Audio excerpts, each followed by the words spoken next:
Chapter 277. She glanced at Lung Shuang and asked, "Where's Chiu Chiu?" "It's on the horse's back outside, refusing to get down." "Let it be. It should be fine. You, on the other hand, don't run around at night." As she instructed, the curtain moved slightly and the little boy ran out. "Big brother, mother said this is very precious. Yang Yang can't accept it."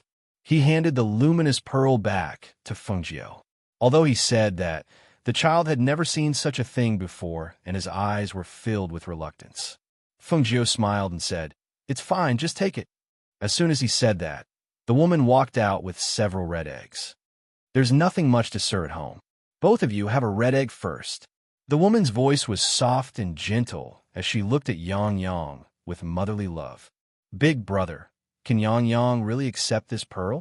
He blinked and looked at Fengjiu, then looked at his mother. "This luminous pearl is very precious. The child doesn't know any better, so please accept it." The woman said softly and motioned for Yang Yang to return the pearl to Fengjiu. "It's fine, it's just a little toy for the child. Keep it," Fengjiu said with a smile, and told Yang Yang to keep it. Seeing this, the woman bowed to Fengjiu and said, "In that case, this woman will thank you on behalf of my son for this gift." Fengjiu's eyes moved slightly when he saw the woman's curtsy. He smiled faintly and didn't say anything. Not long after, the woman left Yang Yang to accompany Fengjiu in front and went to the back. "Yang Yang, who lives in the house next door?" Fengjiu asked the child who was eating an egg. "It's grandfather and grandmother, but grandfather and grandmother's health isn't good, so they often stay in the house." "Oh? Then what about your father? Is he home too?" "Last time, a bad guy came and injured father. Father is now recuperating in bed." He handed a red egg to Tongjiu and said softly, "Brother, you eat too. Mother said that you can only grow up safely if you eat red eggs." Hearing this, she smiled slightly, took the egg, peeled the shell, and ate it. After a while, the woman brought a dish, a piece of meat, and 2 bowls of rice. She said to Fengjiu, "There's nothing else in the house. The dish is wild vegetables, and the meat is wild rabbit meat caught in the forest. Young master, please make do with it." Then he took Yang Yang away, leaving Fengjiu and Lung Shuang in front. After she left, Fengjiu looked at the dish and meat on the table, as well as the 2 bowls of rice. Then he said to Lung Shuang, "Sit down and eat. Although this family is a little strange, they don't have any ill intentions towards us." Hearing his master's words, Lung Shuang nodded and sat down at the table, picking up the rice to eat. As the night deepened, the surroundings seemed to become colder. Even the sound of insects outside seemed to be very clear due to the silence of the night. It was so clear that there was a hint of strangeness. Fengjiu and Lung Shuang were arranged to rest in the side room. In this strange place, it was impossible for the two to have a good rest. Thus, Lung Shuang kept watch while Fengjiu sat cross-legged and closed his eyes to cultivate. The first half of the night was peaceful until the second half. The whistling of the wind hit the door and windows, making banging sounds. The whistling of the wind outside was a little scary. Chapter 278. The two of them immediately opened their eyes and stood up. However, before they could do anything, they heard a gust of wind howling with grief and indignation. "Why? Why won't you let us go? Why?" It was an old and hoarse voice with a hint of sharpness. It was extremely clear in the night. It wasn't a woman's voice, but rather an old man's. However, Fengjiu's eyes moved slightly. She looked outside and said to Lung Shuang, "Don't go out if it doesn't concern you." As she spoke, she sat down at the table. Hearing this, Lung Shuang was slightly startled. He nodded and stood guard behind her. Outside, a middle-aged man wearing a Taoist robe stood in the air with a whisk in his hand. His body surged with powerful spiritual energy, as well as a holy light that was slightly different from spiritual energy. On the ground, an old woman and an old man supported each other. Their faces were filled with tears and unwillingness.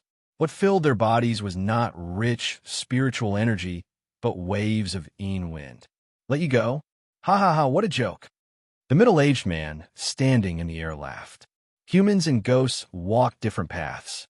If I hadn't met you, I would have let it go. But now that I've met you, I'll definitely take care of you." As soon as he finished speaking, he waved the whisk in his hand. A wave of spiritual energy accompanied by sharp airflow and holy light shot downward. In the air, a sharp sound could be heard. The old woman and the old man who were originally standing on the ground were also enraged. We didn't harm anyone in our lives, but we died with resentment. Even after we died and turned into ghosts, we didn't harm anyone who passed by. But you, a person who talks about righteousness, won't even let us go. You keep saying that you'll take care of us. Since that's the case, we'll kill you even if our souls scatter." The old man shouted with grief and indignation. He seemed to have been a cultivator when he was alive, but after he died, he became a ghost. The resentment on his body did not dissipate, and the Yin energy was extremely heavy. As he shouted, his whole body floated up.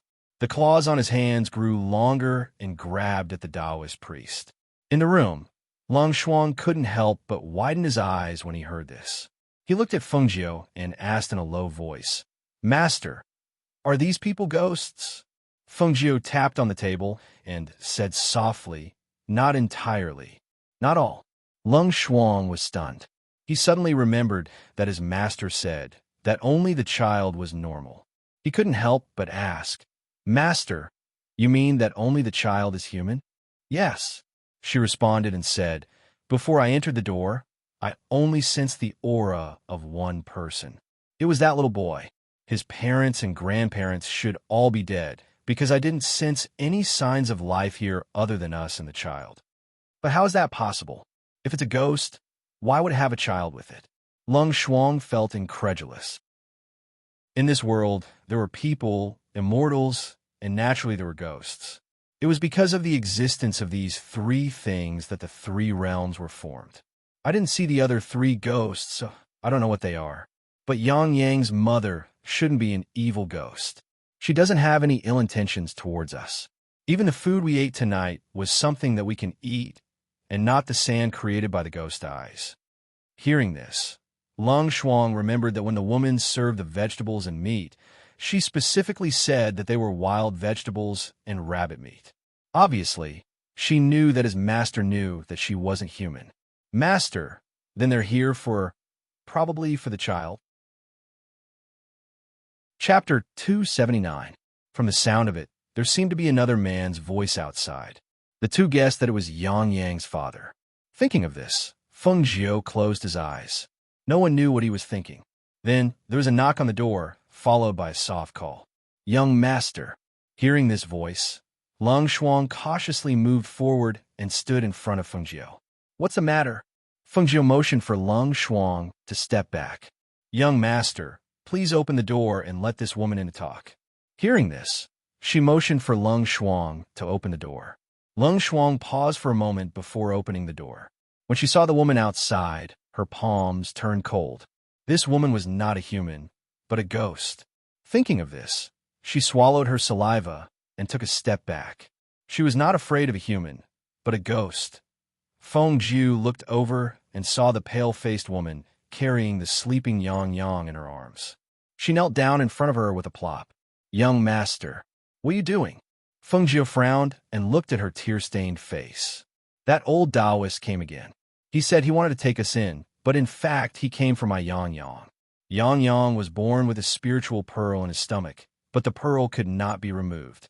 This old Taoist said he wanted to refine him into a human pill to cultivate.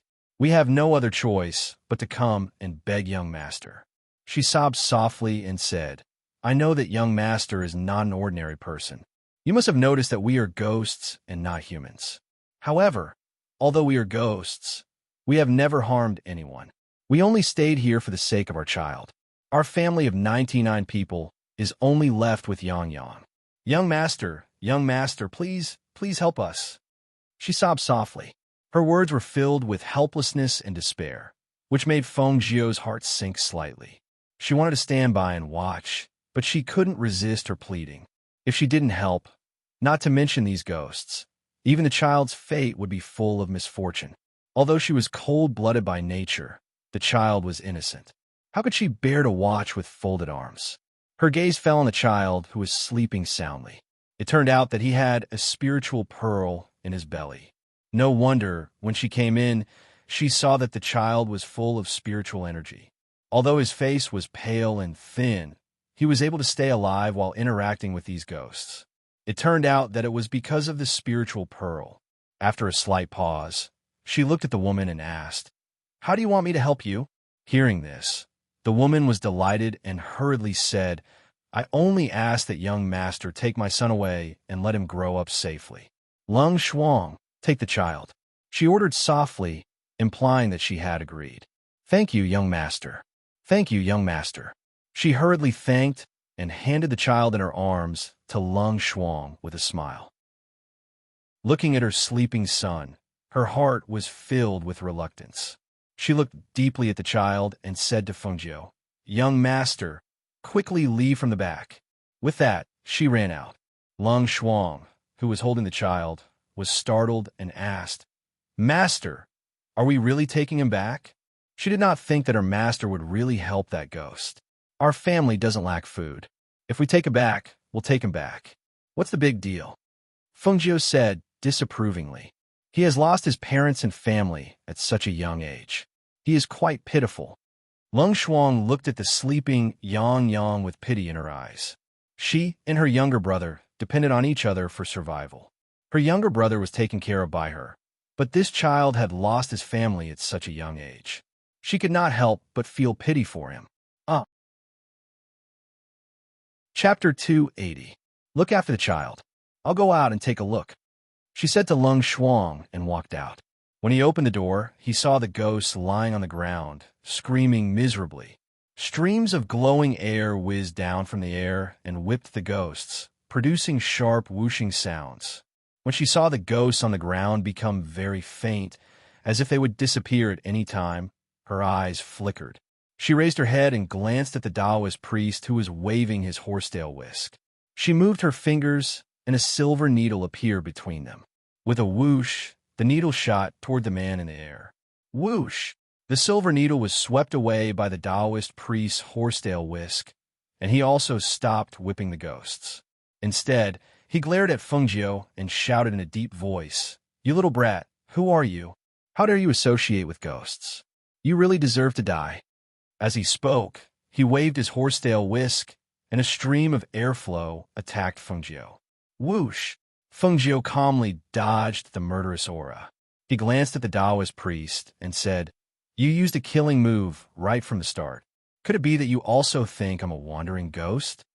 Ha ha ha! Brat, there's a path to heaven, but you don't want to take it. So what if I kill you?" The Taoist priest laughed loudly. His voice was arrogant and ruthless, without the mercy of a Taoist priest. "Young master, leave quickly. This old Taoist priest is at the peak of the Foundation establishment realm. Young master, don't fight him head-on. Quickly take my son and escape." The man who stood up shakily shouted at Fengjiu. He thought that if they delayed the Taoist priest, his son and the young man would have a chance to live. Fengjiu glanced at them and didn't say anything. Instead, he raised his eyes and glanced at the Taoist priest.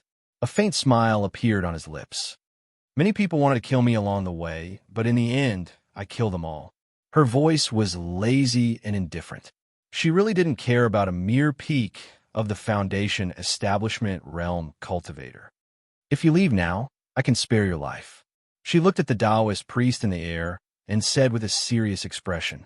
She didn't seem to be joking. However, no one took her words seriously. In their opinion, this young man wasn't even a Foundation establishment cultivator. How could he kill the old Taoist priest?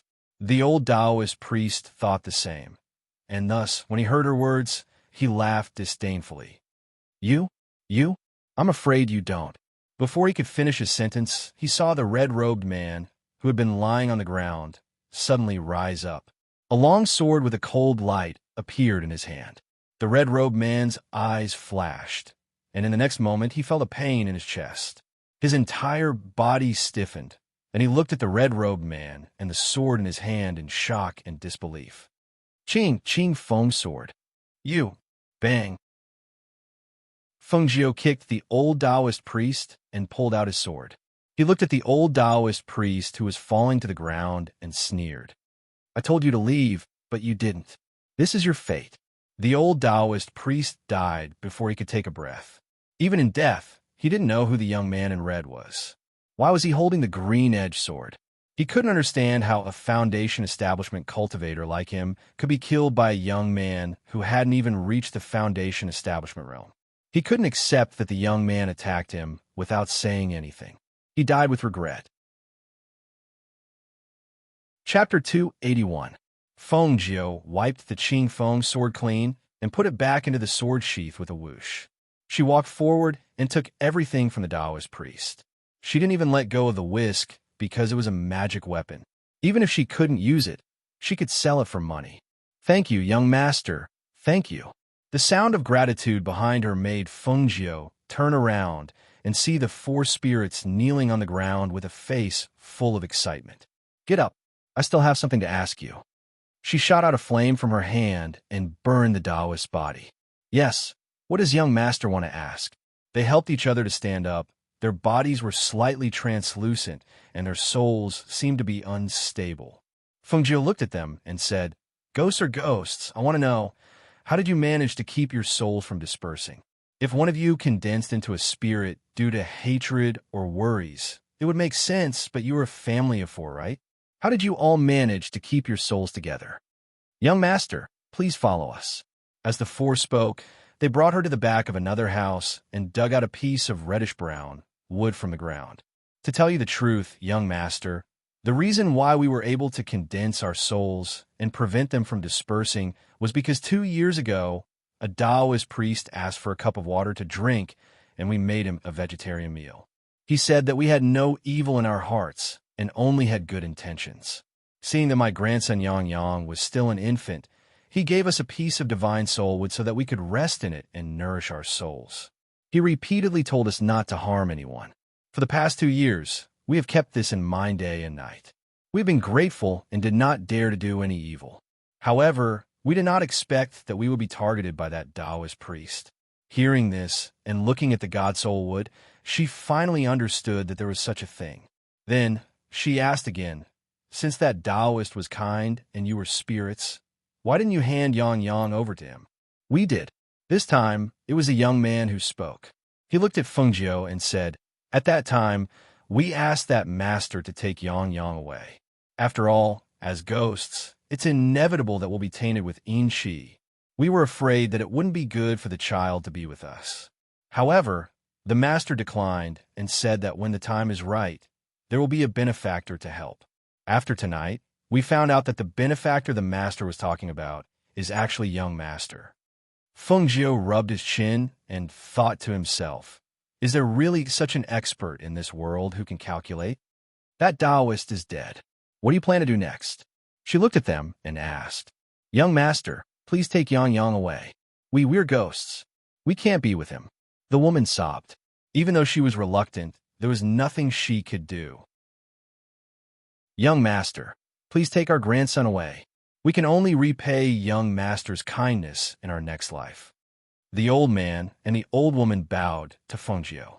The young man hugged the woman and said, as long as Yang Yang can live, it's more important than anything else. Young master, we'll leave Yang Yang in your hands. We don't have anything to give young master. That God Soul wood is a top-grade spiritual item. Young master, please take it with you. Hearing this, Feng Jiu raised his eyebrows and glanced at them. The God Soul wood was indeed a good item. It was an ancient divine wood. The Taoist who left it behind was quite generous to leave them such a piece of God Soul wood. However, she was a person with principles. She wasn't someone who would accept everything. Chapter 282. When he said this, the four of them were stunned. Their eyes were filled with disbelief. Young master, you're saying that there's a technique that ghosts can cultivate? Was this real or fake? After all, ghost cultivators' techniques were much harder to find than cultivators' techniques. When they were still alive, they had only heard of it, but had never seen it. If they had a technique that could allow them to cultivate into ghost cultivators, They would not have to worry about running out of yin qi and not being able to survive in this world. Furthermore, once ghost cultivators reach a certain level of cultivation, they would not be afraid of the sun's rays. Even during the day, they would be able to go out and walk around freely. It goes without saying that this was an irresistible temptation to them. Not only could they become ghost cultivators, they could also protect Yang Yang. This was something that they had never dared to imagine. That's right. Fengjiu nodded in response and said seriously, "However, if you follow me, you must serve me as your master and not harm others. Otherwise, I will destroy your souls even without anyone else taking you in. We're willing to serve you as our master. We'll never betray you. If we go back on our words today, we're willing to be struck by lightning and have our souls destroyed, never to be reincarnated." The four of them knelt down respectfully and spoke excitedly. To them, whether it was serving the person in front of them as their master or being able to cultivate into ghost cultivators, there were only benefits and no disadvantages. Even if he did not have a technique for them to cultivate, they would never betray him just because he had saved them today. "All right, you can return to the God Soul Wood to recuperate. I have a mountain villa that you can guard and cultivate there. As for Yang Yang, since you've left her to me, don't go near her until you can control your yin qi skillfully." "Yes," the four of them replied. "I still don't know your names?" she asked as she looked at them. "Master, I'm Zhao Yuha. This is my wife, Lin Xinhui. This is my father, Zhao Digeo, and my mother, Fan Wan." Hearing this, Fengjiu said, "I'm Fengjiu. That's all. Anyway, it's going to be daybreak soon. Let's leave." As she spoke, she went outside. Lung Shuang carried the sleeping Yang Yang and waited beside Lao Bai. Qiu, who was lying on the horse, glanced at them lazily before closing his eyes and going back to sleep. She took out a spaceship and threw it into the air. As the spaceship grew bigger, she said to Lung Shuang, "Carry Yang Yang to the room inside first." "Yes." Lung Shuang acknowledged and boarded the spaceship first. After settling Yang Yang down, he came down and blindfolded the horse and tied it to the spaceship. He then brought Lao Bai aboard as well. When the Zhao family members saw the flying ship, they couldn't help but swallow their saliva. It was actually a spaceship, and such a luxurious one at that. What was the background of the master they were following? "You guys go into the Divine Soul Wood." Fengjiu gestured for them to return to the Divine Soul Wood. The four of them acknowledged and then turned into 4 rays of light that entered the Divine Soul Wood. Fengjiu brought them onto the spaceship, and they headed towards the country of Glorious Sun. 2 days later, because the spaceship was too conspicuous, she kept Feng Fei when they arrived at a town near the border of the country of Glorious Sunday. The 3 of them rode on horses and headed towards the city. Since they had time, they weren't in a hurry to return to Yinhua City. Chapter 283. No matter where the beautiful Fengjiu went, she naturally attracted everyone's attention. Not to mention her beautiful appearance. Just her outstanding figure and temperament were extremely rare even among the aristocratic families in prosperous places, let alone in this relatively remote town on the border. Lung Shuang was still dressed in tight black clothes, outlining her exquisite figure. Her cold face was like ice, and although she was beautiful, no one dared to approach her. Because they had entered the city, they rode slowly on their horses. Yang Yang, who was sitting in front of Fengjiu, looked around curiously with a face full of curiosity. Fengjiu turned her head slightly and said, "Lung Shuang, we'll wait for you at the wonton stall in front.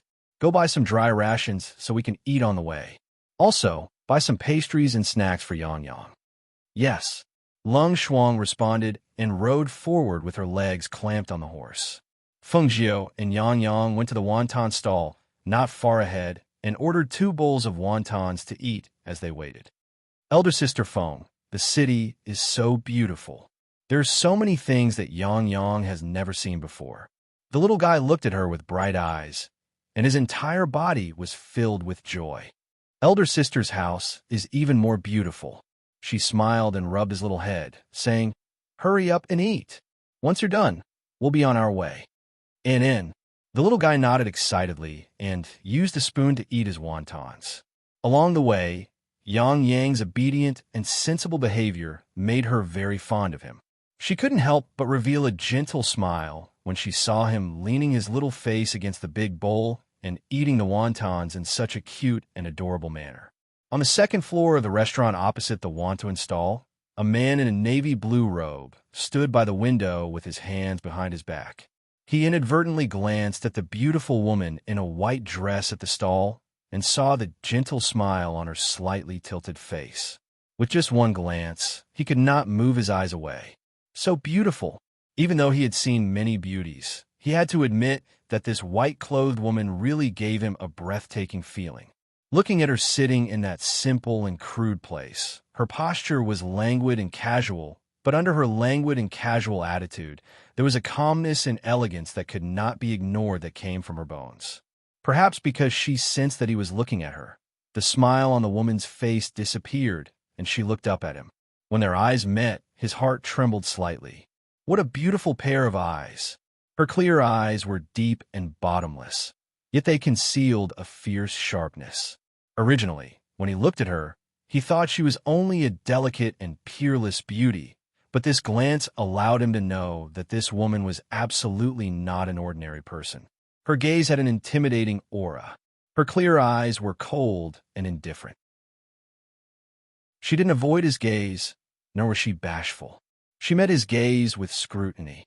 Seeing this, the corner of his lips curled up, and interest appeared in his eyes. A middle-aged man standing behind the man saw this and followed his gaze. His gaze also fell on the woman in white at the stall. He only sized her up for a moment before withdrawing his gaze and respectfully standing behind the man. Feng Jiu withdrew his gaze and began to eat his wontons.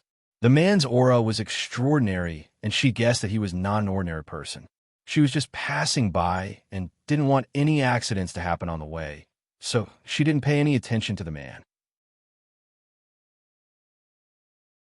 Chapter 284. I think it's a girl in black.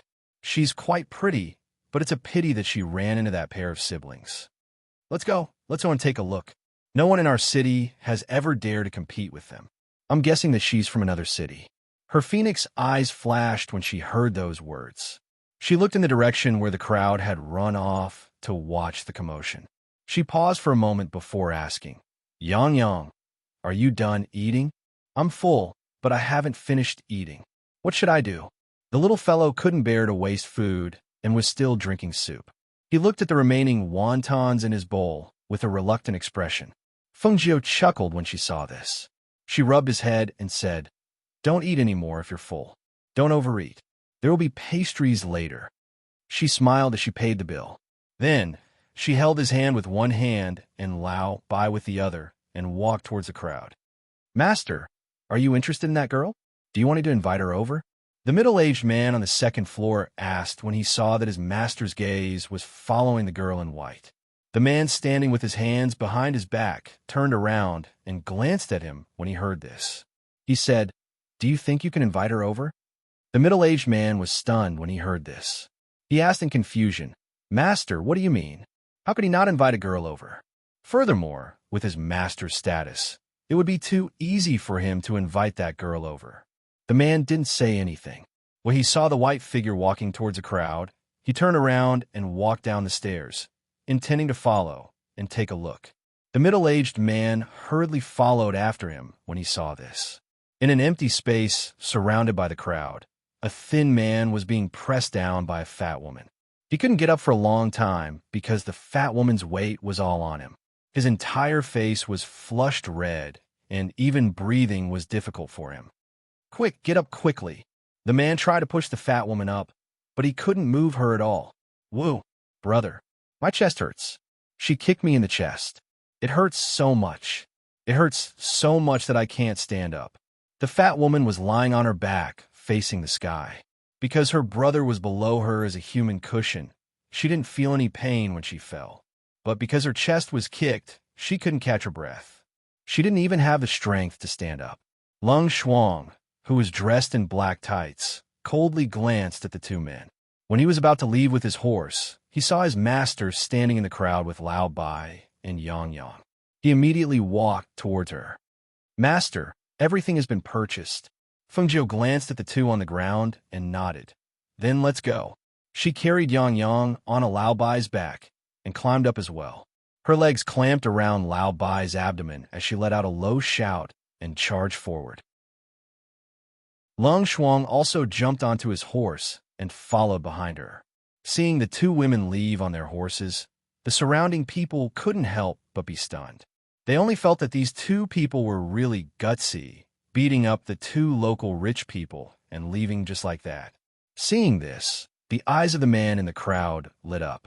He didn't expect to meet such a beautiful woman on this trip to a small ninth-class country like the glorious Sun Empire.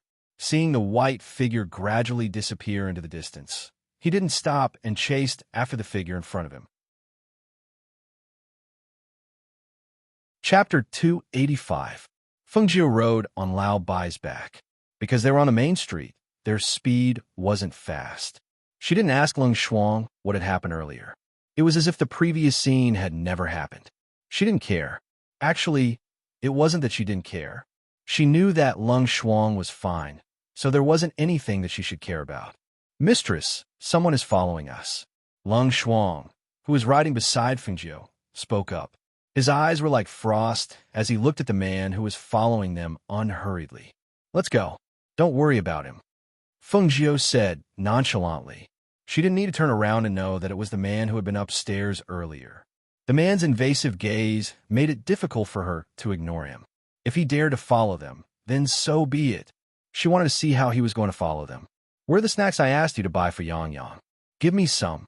She reached out to Lung Shuang. Here, I bought some sugar lotus seeds.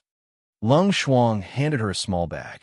Fengjiu took it and handed it to Yang Yang, who was sitting in front of her. Here, take it and eat it, but don't eat too much at once. Thank you, big sister phone. Yang Yang smiled happily and thanked her. Good boy. She pinched his little face and smiled. The man following behind her had been watching. Although he could only see her back most of the time, her every move, every frown, and every smile fell into his eyes, making him look at her with interest. The two people in front of them rode their horses until they exited the city gates. The two people behind them continued to follow.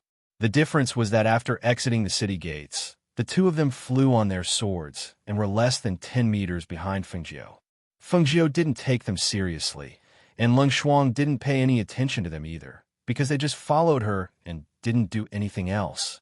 Even so, she was still on guard. Just like that, the group moved forward in this strange way.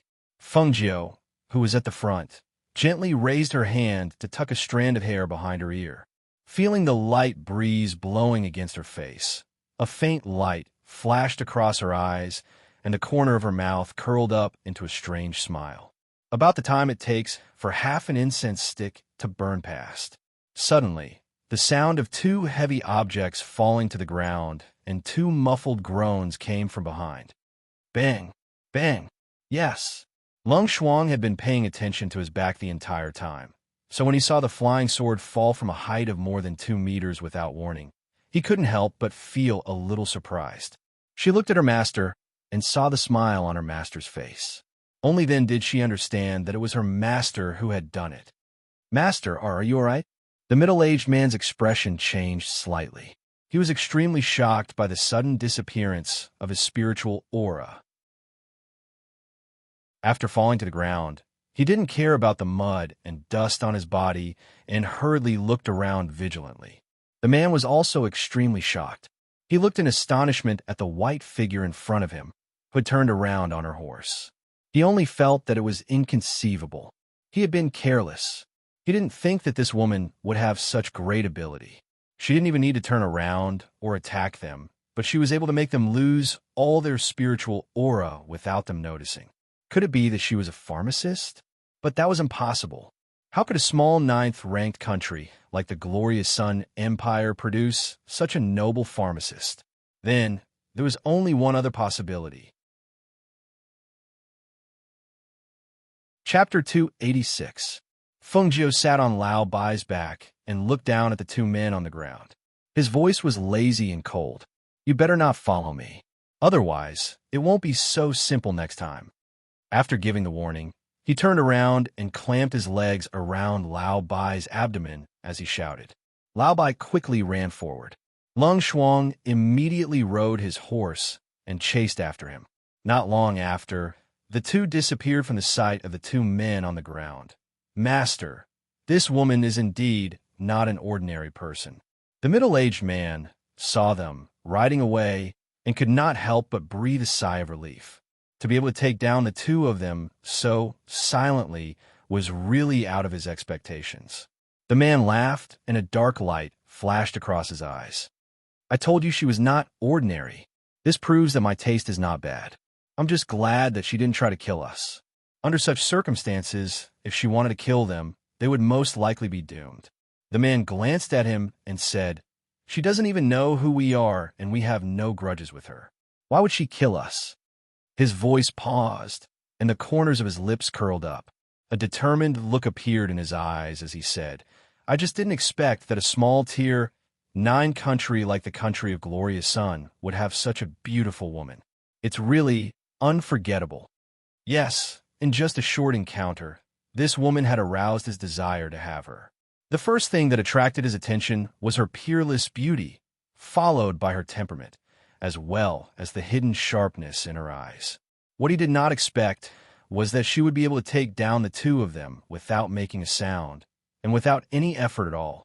This scheming and this method made him, who originally only had the intention of hunting her, really want to do it. This woman, he wanted to have her. He thought that if he could conquer this proud and aloof woman, he would definitely feel a great sense of accomplishment. Feng Jiu did not know what this man was thinking. If he knew, he would probably come back and stab him. The two of them supported each other to the side of the road and sat down to rest. After about 2 hours, the effects of the medicine dissipated and the spiritual energy in their bodies recovered. Master, should we return to Qingting Kingdom first? The middle-aged man looked at him and asked. The man pondered for a moment and said, let's go back first and send someone to investigate that woman's identity. Yes, the middle-aged man replied helplessly, although he felt that it was best not to provoke that woman. Since his master was interested, he could only do as he was told. On the other side, Ling Shuang was puzzled and asked, Master, when did you use the medicine? Why didn't I see it? At that time, the person behind her had been staring at her, so how did she manage to not be noticed? Feng Jiu curled his lips and smiled. If you saw it, how could you make them fall for it? She looked at the road ahead and said, When we reach Yunyues City, take the Divine Soul wood to Mahogany Dock. Have him guard the place. Also, call your younger brother back to the Feng Manor. Hearing this, a faint smile appeared on Lung Shuang's face. Yes. Thinking of her younger brother, her heart softened. Half a month later, they arrived at Yunyues City. After entering Yunyues City, Feng Jiu and Lung Shuang went their separate ways. Lung Shuang rode his horse to Mahogany Dock, while she rode Lao Bai to bring Yang Yang and Qiu to the Feng Manor. Chapter 287. Did you hear? Apparently, Guan Shilin, who left the Guan family, has become the #1 expert on the black market's Huang ranking. We already knew about this 2 days ago. Actually, that Guan Shilin's battle prowess and talent are truly shocking. I went to the black market's arena to watch him fight. His skills are truly amazing. For the Guan family to chase him out, it really is their loss. But of course, recently, quite a few families have been trying to rope him in. Some even want to use marriage to bring him into the family. But I heard that he wants to establish his own family. So many people are at a loss. That's right. Didn't he buy the large residence next to the Feng Manor? I heard that he's been preparing for it recently. It seems that he's just waiting for an auspicious day to enter.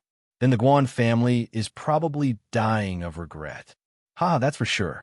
The eldest young miss of the Feng Manor hasn't appeared recently. It seems that she went out to train? Speaking of the Feng family's young miss, it really is inconceivable. She actually had old Master Feng cancel the marriage with the third prince. Could it be that she's not afraid that her face will be ruined and she won't be able to get married after canceling the marriage? So what if she can't get married? The Feng Manor only has her blood. Even if she doesn't marry into the Feng Manor, they can still raise her. However, didn't I hear that the third prince refused to cancel the marriage? It seems that this matter is still being delayed. The third prince is the most outstanding of the younger generation in Yaori. In truth, the Feng family's eldest young miss being able to marry him can be considered the fortune of 3 lifetimes. I really don't know if she, as that person spoke, he inadvertently glanced over and immediately widened his eyes in shock. The 2 people to the side saw this and turned around to look. What they saw also caused them to widen their eyes in shock. Aside from disbelief, they were also a bit embarrassed. They never thought that the person involved would hear them talking about someone behind their back. Hearing those words, Feng Jiu faintly smiled. Glancing at those people, he rode Lao Bai back to the Feng Manor. So it turned out that her brother had already become #1 on the black market's Huang ranking in such a short amount of time. He had even bought a residence. As for her marriage with Murong Yixian, that would be settled when she returned. Once she was far away, those people finally managed to recover after a while. They stammered, That person is the Feng Manor's eldest young miss, Feng Qingge, right? Has her face recovered? It seems that he has recovered. He said that he went out to train. I guess he went to find a doctor to treat his face. Another person said, his eyes full of amazement. She is indeed the #1 beauty of glorious Sunday. Her appearance and temperament are truly breathtaking. Because Feng Jiu was riding on Lao Bai, who looked like both a dragon and a horse, it was very conspicuous. Coupled with the fact that her face had been restored, her peerless beauty caused everyone who saw her to cry out in surprise. Isn't that the Feng family's young miss, Feng Qingge? Look, has her disfigured face recovered? There were many citizens in Cloud Moon City who were familiar with her. Along the way to the Feng Manor, everywhere she went, the citizens would exclaim and discuss. Do you know? The Feng family's young miss, Feng Qingge, had returned. Her face has also recovered. Word of mouth spread like wildfire, and it didn't take long for everyone to hear the news. Inside Murong Yixian's manor, Murong Yixian stood up from behind the desk. His eyes were filled with surprise as he looked at the guard and asked, You said Qingge has returned? Yes, the Feng family's eldest young miss has returned. Because she was riding a strange horse on the streets. Many people saw her. Also, her disfigured face has recovered. Chapter 288. Before she reached the Feng Manor's gates, her family, who had heard that she had returned, were already waiting outside with joyous expressions. Feng Xiao supported the old man as he waited outside. His eyes were filled with joy as he occasionally looked towards the main street and excitedly chattered. This child really is something. Even when she goes out, she acts first and reports later. These past few days, I haven't been able to sleep well.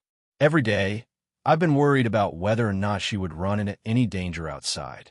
If she had brought the phone guards with her, that would have been fine, but she only brought that girl, Lung Xuan. Fortunately, she has returned safely. I can finally put down the heavy stone in my heart.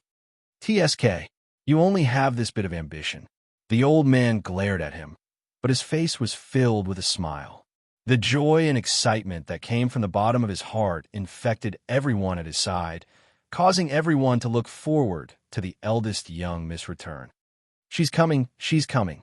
The eldest young miss has returned. A servant shouted in joy, pointing at the white figure that had appeared on the main street. Because she was riding Lao Bai and was slowly approaching from a high place, everyone saw her as soon as she appeared. After everyone rejoiced, they saw that the eldest young miss' ruined face had truly recovered its former beauty. They could not help but shout in joy. Elder Master, Master, the eldest young miss' face has truly recovered. Ha, ha, ha, Phone Girl has returned. Quickly set off the firecrackers. The old man happily shouted. Following his voice, the sound of firecrackers began to crackle in front of the Feng Manor's gates. It immediately attracted the surrounding people to gather around, and they all looked around curiously. Feng Jiu, who was riding Lao by, could see the joyous expressions of his family from a distance. He could not help but reveal a smile. Seeing that they were setting off firecrackers in front of the gate, a joyous and lively atmosphere immediately filled the air. Yang Yang, who was sitting in front, saw this lively scene and leaned back slightly. Grabbing his sleeve, he was both happy and a bit timid. Sensing his uneasiness, Feng Jiu smiled and gently patted his little head. Only then did he look at the two people coming over and call out, "Grandfather, father, I've returned. You child, how could you leave without discussing it with your father? Father has been worried about you all this time. It's good that you're back now." He went forward to hold Lao Bai's hand. When he saw the child sitting in front of him, he asked in surprise, "Where did this child come from?" Feng Jiu dismounted and carried Yang Yang down. "Why are you asking so many questions? They were still on the streets. Come on, let's go home first." The old master glared at Feng Xiao and ordered his men to take the horse away. Who would have thought that the guards would not be able to drag old White at all? "Young miss, we can't drag this horse away." The guard rubbed his nose and said embarrassedly. Hearing this, Feng Jiu chuckled. He stroked Lao Bai's head and whispered a few words into his ear. Lao Bai wagged his tail and then stomped his hooves to walk away. As for Chiu, who was mixed in with the crowd, he had already run inside and wandered around the Feng manor. "Haha, this horse is not bad, but it looks a little strange." Feng Xiao laughed loudly. Looking at the white horse that was shaped like a dragon, he was a bit curious as to what breed it was. "Grandfather Feng, Uncle Feng." The young voice was a bit timid as he called out. The old master and Feng Xiao were startled. Seeing the child leaning against the Feng girl's side, his clear eyes carried a trace of unease and fear. The two could not help but smile and praise him. "Good child, let's go inside first." Chapter 289. Qinggu. The sound of Qing Ji's voice caused everyone who had already stepped through the door to pause their steps and turn back to look. Seeing the purple-robed noble figure standing not far from the Feng manor, everyone could not help but look towards the white-robed Feng Qinggu, who had an extremely beautiful appearance and a cold body. The person who came was the third prince, Murong Yixian, her fiancé. Although the old man had proposed to cancel the marriage between the two of them, due to Murong Yixian's unwillingness, the marriage was still delayed until now, and the relationship between the two of them had yet to be broken. The surrounding commoners were originally not optimistic about the marriage between the two, because Murong Yixian was the most talented among the new generation of Glorious Sun and had the most promising future. As for Feng Qinggu, even though she was the eldest young miss of the Feng Manor and the #1 beauty of the Glorious Sun Empire, in this world where strength was respected, her strength was nothing special in the eyes of the world.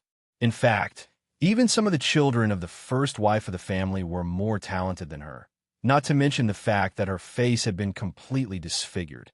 Even if her face had been restored, her cultivation was still too weak.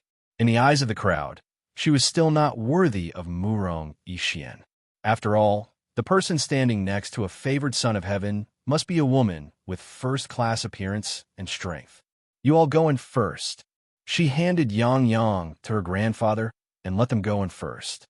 "All right, then you all go ahead and talk. If you really can't do it, then call him in." The old man said, then led Yang Yang inside. Feng Xiao glanced at Murong Yixian, shook his head, sighed, and also walked in. Although he was quite satisfied with Murong Yixian, unfortunately, his daughter didn't like him and he couldn't do anything about it. No matter how satisfied he was with him, everything had to be done according to his daughter's wishes. Murong Yixian walked forward and saw that the scars on her face had all disappeared.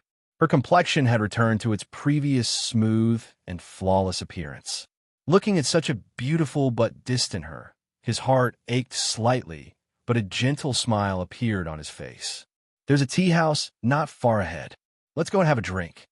Feng Jiu glanced at him and saw that there were many commoners watching them.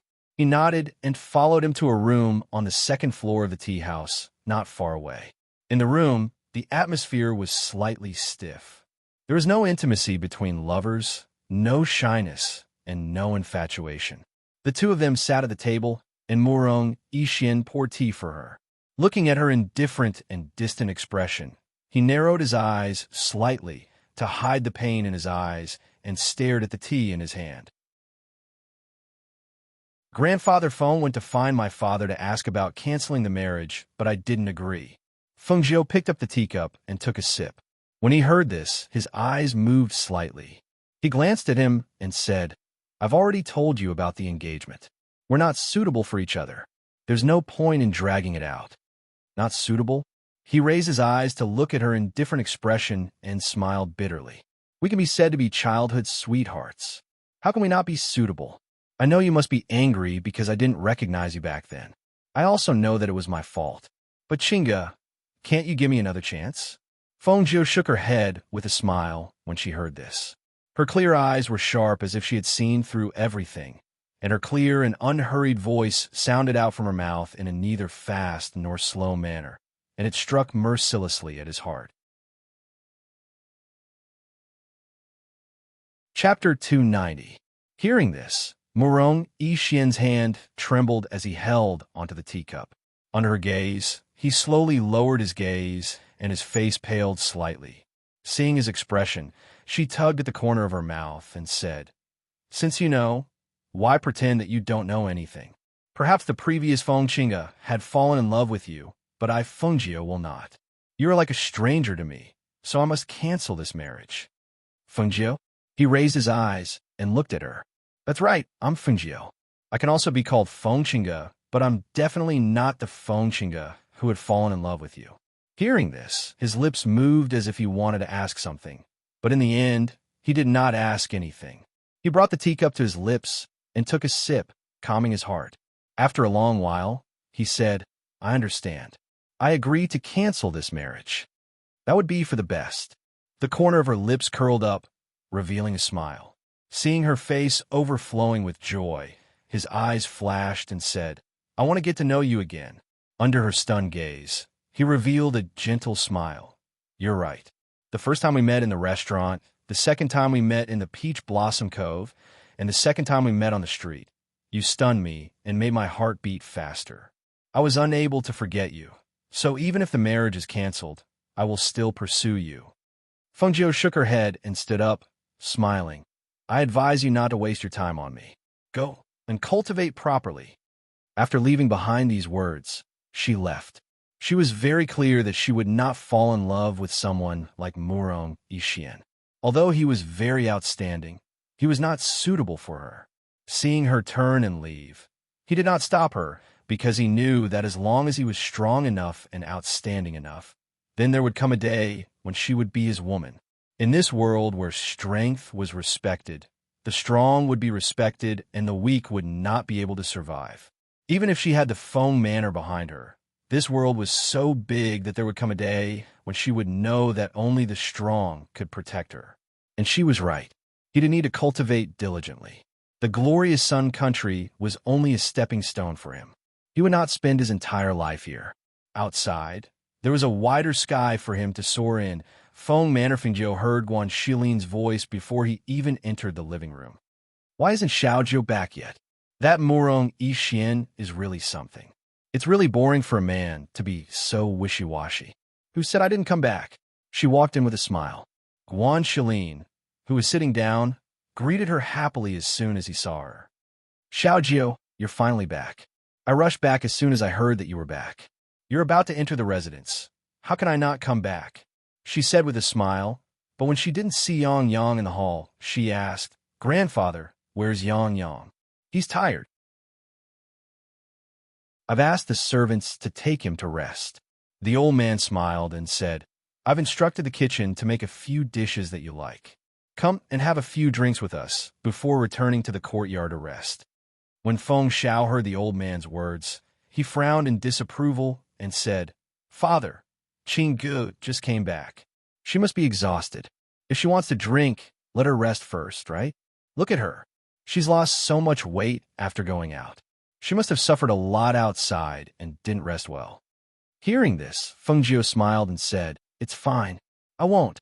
Before he could finish, he was interrupted. Chapter 291. Seeing this, the old man stroked his beard and laughed as he waved his hand. Ha ha, all right, we'll do as you say. Go, go, little Feng. Have a good rest. Tonight, you must accompany your grandfather for a few drinks. All right, then I'll go back and rest. She chuckled and took 2 steps before stopping. She turned back to look at them and walked back with a smile. You haven't given me the present yet. Child, why did you bring us a present when you went out for training? Feng Xiao shook his head and smiled. He felt that it was good enough that she came back safely and did not care much about the present. However, when he saw what she took out, his eyes widened in disbelief. This is the red jade coral? Where did you get this? In an instant, countless thoughts flashed through his mind. Looking at the precious red jade coral in front of him, he only felt that this present was too good. One had to know that this thing was a priceless item. Aside from being an ornamental item, it could also be used for cultivation. Even in the imperial family, he had only seen such a small pot, but his daughter had brought back such a large pot for him. Just thinking about it made him excited. Feng Jiu smiled and squinted his eyes. Father, this is for you. As he spoke, he looked at his grandfather who was smiling at the side and took out a wine gourd and handed it to him. Grandfather, this is the spiritual wine that I specially brought back for you. I've tasted it. The taste is mellow and the aftertaste is endless. Moreover, this wine gourd is a treasure that can hold 500 kilograms of wine. In the future, if you want to drink wine, you don't have to worry about not having enough. Ah, good. Little Feng still has my heart. You know that my favorite thing is wine. The old man happily took the wine gourd and could not wait to open the lid of the gourd to smell the wine. He took a deep breath and closed his eyes slightly with an intoxicated expression. It's so fragrant, and it has such rich spiritual energy. Even in the entire country of Glorious Sun, you can't find such good wine. Really? Let me try a sip. When Feng Xiao heard this, he went forward. Unexpectedly, the old man hugged the gourd in his arms and waved him away. Go. My good granddaughter brought this back for me. You also have that gift. Don't think about it. Feng Jiu's eyes softened as she watched the 2 of them laughing and joking around. This kind of family was really good. It was simple and warm. Although the population was small, everyone valued kinship. She had not experienced the kinship in her previous life, but she had all of it here. Brother, this is for you. She smiled as she took out the 8 trigrams plate and handed it to him. Guan Shilin was slightly taken aback and said in surprise, I get a gift too? Hearing this, Feng Jiu couldn't help but chuckle. Of course, you're also part of my family. Grandfather and father both have a share, so how could you not have one? She smiled as she looked at the item in his hand. She didn't know what it was, so she said, this is an 8 trigrams plate. It's a transcendent artifact. It can be used to fly, and it can also be used to fight enemies. Hearing her words, Guan Shilin picked up the 8 trigrams plate and played with it. His face was filled with joy. Then I'll be returning to my courtyard first. She smiled as she spoke. Only then did she walk into her courtyard. When evening came, Lung Shuang and Lung Hua both returned. Dinner was being prepared in the manor. The servants coming and going busily made the entire Feng manor seem very lively. Chapter 292. All right, Lung Hua replied and headed towards the backyard when she saw her master walking out with a yawn. Seeing this, she called out, Master. Feng Jiu replied. She had just woken up and was still a little sleepy, so she appeared to be very lazy. Master. Lung Hua couldn't help but smile when he saw her and called out to her. Feng Jiu's gaze swept over him and smiled. Looks like your body has become much stronger. I practice Tai Chi every morning and night, so my body is already very good. Lung Hua said happily. That's good. She nodded and walked towards the old man who couldn't help but start drinking. She smiled and said, Grandfather, aren't you afraid of getting drunk? This wine has a very strong recoil, so you can't drink too much at once. Ha, it's fine. I can hold my liquor well. The old man laughed and took another sip of wine. He waved his hand and called out, Since everyone is here, let the servants serve the dishes. Come, everyone come and sit. Big Sister Feng, Yang Yang ran over and hugged her leg, his face full of joy. Big Sister Feng's house is really beautiful. Uncle Feng even took Yang Yang to see the fish. Hearing this, Feng Jiu chuckled and stroked the little guy's head. It's good that you like it. You have to be obedient here, understand? Yes, yes, Yang Yang will be obedient. He nodded his head heavily and replied in a crisp voice. That night, the whole family gathered together happily, eating and chatting. It wasn't until the night gradually darkened that they all dispersed, somewhat tipsy. 2 days later, the news of Murong, Yixian, and Feng Qingge's engagement being annulled spread throughout Yinhua City. Once the news spread, some people rejoiced in their misfortune, while others clapped their hands and cheered. It could be said that most people didn't think highly of their engagement. Now that the engagement was annulled, everyone was secretly happy. After all, from their point of view, Feng Qingge wasn't worthy of a genius like the third prince. For a man like him, the power behind the woman by his side and her own strength must be extremely outstanding. Otherwise, looks alone would be useless. Everyone felt that Feng Qingge wasn't worthy of Murong Yixian. Only the people of Feng Manor felt that Murong Yixian wasn't worthy of Feng Qingge. Thus, when the commoners outside were discussing this, the guards and servants in Feng Manor were all indignant. From their point of view, the eldest young miss was stronger than anyone else. More than anyone else. Feng Jiu, who was in the courtyard, didn't take this matter to heart. She only needed to know that the engagement was canceled. At this time, all her thoughts were on the book in her hand. She had carefully studied it for 2 days. There were also some elixirs in her space. Now, she just needed to start learning from the simplest alchemy. If she wanted to break through to the foundation establishment stage, she needed a foundation establishment pill. It was too impractical to buy one. Not to mention that it was difficult to find a foundation establishment pill in the country of Glorious Sun. Even if there was one, she felt that it wouldn't be as reassuring as one that she refined herself. Moreover, in the book her master had given her, there was a mention of a perfect foundation. It was a foundation that was 1 in 10,000. If she could achieve a perfect foundation, then she would have a good foundation for entering the Golden Core stage, or even the Nascent Soul stage. Chapter 293. Feng Xiao walked in and saw her reading in the courtyard. A loving and doting smile appeared on his dignified face. What are you reading? Why are you reading so seriously? Father. She closed the book and stood up. She smiled slyly at him. I'm just researching something new. So mysterious. All right, Father won't ask. I just came to see you and tell you that the small courtyard you wanted has been cleared out. Also, what are you going to do with that courtyard? Do you need to add something to it? No need. It's fine as long as it's empty. She smiled and said, I'll be busy for a while. I'll have to trouble Father to take care of Yang Yang. Don't worry. That child is very obedient. I've hired someone to teach him how to read and write.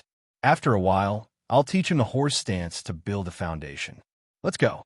Father will accompany you to see the courtyard. If there's anything you're not satisfied with, I'll have someone tear it down. All right. She smiled and walked out with him. When the two of them walked to the rockery in the residence, they heard laughter from afar. Looking up, they saw the snow-white but chubby Lao Bai playing with several servant girls. Seeing this scene, Feng Xiao smiled and said, Old Bai originally asked the servants to tie it up in the stable, but who knew that it couldn't stay there? These 2 days, I asked someone to untie it and let it wander around the mansion by itself. Looking at Lao Bai, who was lying on the ground with its 4 paws in the air and allowing the maidservants to stroke its belly, he shook his head and said with a smile, You don't say. This Lao Bai is extremely intelligent. I see that it likes to get close to the maidservants when it has nothing to do, but it also looks down on the guards. It's really strange. Even the old master said that he has never seen a dragon horse like Lao Bai. Feng Jiu glanced at Lao Bai, who was lying on all fours with its belly exposed. He was speechless. Lao Bai is such a pervert. When I met him, no matter how much his previous owner tried to pull him away, he wouldn't leave. Who knew that once he met me, he would immediately come over and chase me all the way. Later, his previous owner said that he would give him to me. As the two approached, The maidservants hurriedly stood up and respectfully bowed. They called out in a low voice, "Master, Mississippi Hiss." White stood up from the ground and was about to approach Fengjiu, but he was stopped by Feng Xiao. Hey, you dragon horse, don't try to get close to my daughter." Fengjiu, who was standing at the back, could not help but chuckle when he saw his father's sturdy body blocking Lao Bai from approaching. "Father, you should stop here. I can go to the courtyard by myself." She walked out from the back, and when she passed by Lao Bai, she glanced at the fat Lao Bai. She turned around with a smile and said, "Lao Bai, don't let him eat too much. He needs to lose some weight. Don't worry about that. Leave it to me. I'll take him out for a few laps later." Feng Xiao laughed loudly and indicated for her to leave. He stayed behind and led Lao Bai to the other side.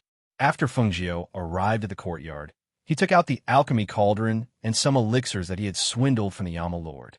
He wanted to start with the simplest and most common elixirs. He stayed in the courtyard for 4 to 6 hours. Chapter 294. They saw a cloud of smoke rising from one of the courtyards, accompanied by an unpleasant burnt smell. Everyone couldn't help but be stunned. That seems to be the courtyard that Eldest Miss ordered people to clear out. Eldest Miss went in this morning and hasn't come out yet. Heavens, could something have happened to her? Thinking of this, the maidservants and guards all ran towards the courtyard, afraid that something had happened to their eldest Mississippi. What's going on? What happened? Old Master Feng also ran out when he heard the commotion. He looked around, and when he saw smoke rising from one of the courtyards, he was even more stunned. "What's going on over there?" "Old Master, that's the courtyard that Eldest Miss ordered people to clear out. Eldest Miss went in this morning and hasn't come out yet. The loud noise just now came from that courtyard. It seems like something exploded." The steward who ran over hurriedly explained. Just as he finished speaking, he saw the old master holding his robe with one hand and running towards the courtyard as if he was flying. Seeing this, he was stunned for a moment before he hurriedly followed. When everyone hurriedly arrived at the courtyard and saw the scene inside through the courtyard door, they couldn't help but be dumbfounded. They saw their beautiful eldest miss sitting on the ground with her body completely black and dirty. The original color of the casual clothes she wore in the residence could no longer be seen. Her ink-black hair was splattered with black powders and medicinal dregs. It seemed that the ends of her hair were slightly curled due to the high temperature. Her face was also black and white. She looked extremely miserable as she sat on the ground and coughed. Waves of smoke rose from the room in front of her. What's going on? Everyone stared blankly. Someone recovered first and shouted, "Eldest Miss, are you all right?" Cough, cough, cough, cough, cough. Fengjiu, who had been ejected, sat on the ground. She waved away the smoke from the room in front of her with one hand while covering her nose and mouth as she coughed. She slowly stood up and turned around to see many people outside the courtyard. She waved her hand at them. "I'm fine. You don't have to crowd around there. Go do what you need to do." After saying this, she walked towards the pill room that was emitting scorched smoke. The first time she refined pills, the lid directly exploded. The air in the alchemy furnace, along with the dozens of elixirs she used, spurted out. Even she couldn't avoid it in time and was ejected by the air, causing her to be dirty and messy. She opened the window to let the smoke disperse. When she saw the scattered medicinal dregs on the ground, her face filled with pain. What a waste. It's a lot of money to buy them. Phone lass, are you all right?" The old man, who had rushed over from outside, entered the courtyard and headed towards the pill room. The housekeeper stood guard at the entrance of the courtyard, while the others had already dispersed. When she turned around and saw him, she rubbed her nose and said with a smile, "Grandpa, I'm fine. I just wasted a furnace of good medicine." Fengjiu zes Fengjiu of the eldest of Fengjiu, the of Fengjiu s's Fengjiu T test T of A. I'm learning. See, this furnace is ruined.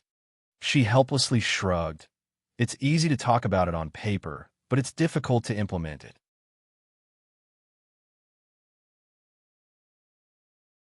Chapter 295.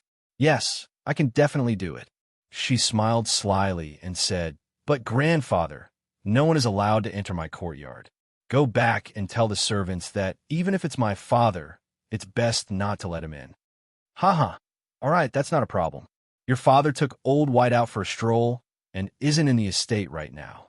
If he were here, he would have rushed over already. He smiled and looked at the chaotic pill room. He asked, Do you want someone to come and help you? When Lung Shuang comes back, she can come over. All right then. Be careful, don't hurt yourself. He said worriedly. Yes, I will. Her heart warmed. After sending him out, she returned to the pill room to tidy up and reorganize the reasons for her previous failure. After a long time, she stood in front of the pill furnace and used the spiritual power in her body to ignite the flames under the furnace. After the flames flew to the bottom of the furnace, she retracted her hand and controlled the strength of the flames under the furnace while paying attention to the temperature of the pill furnace. The first batch was fine at the beginning, but there was a problem at the end when the pills were condensed. It was probably because she didn't control the flames and spiritual power well. After her first failure, no matter how carefully she thought about this cauldron, she did not dare to be careless. However, after about 4 hours, the cauldron began to vibrate. She was slightly stunned when she saw it, and in the next moment, she broke into a run. Bang!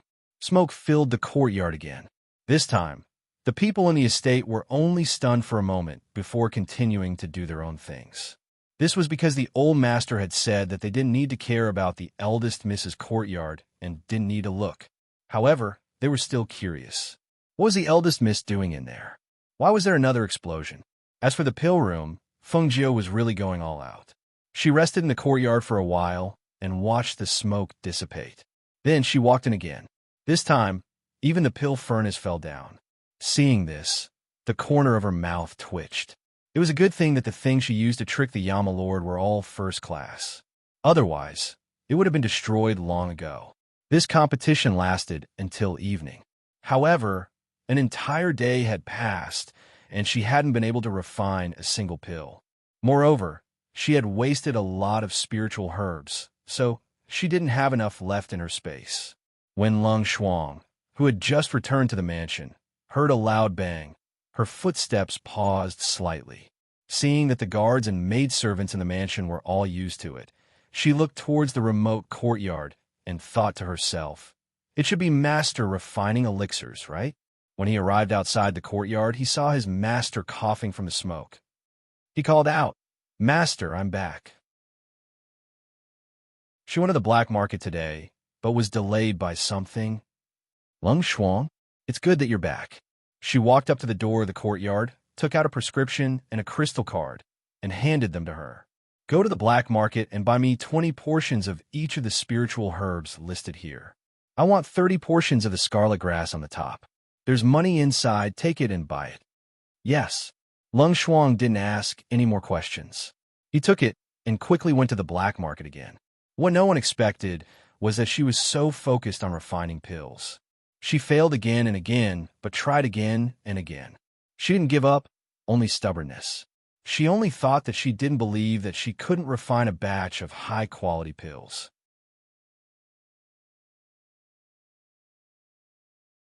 Chapter 296.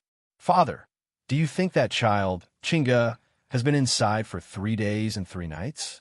Could something have happened to her? Why don't I go in and take a look? Feng Xiao said worriedly.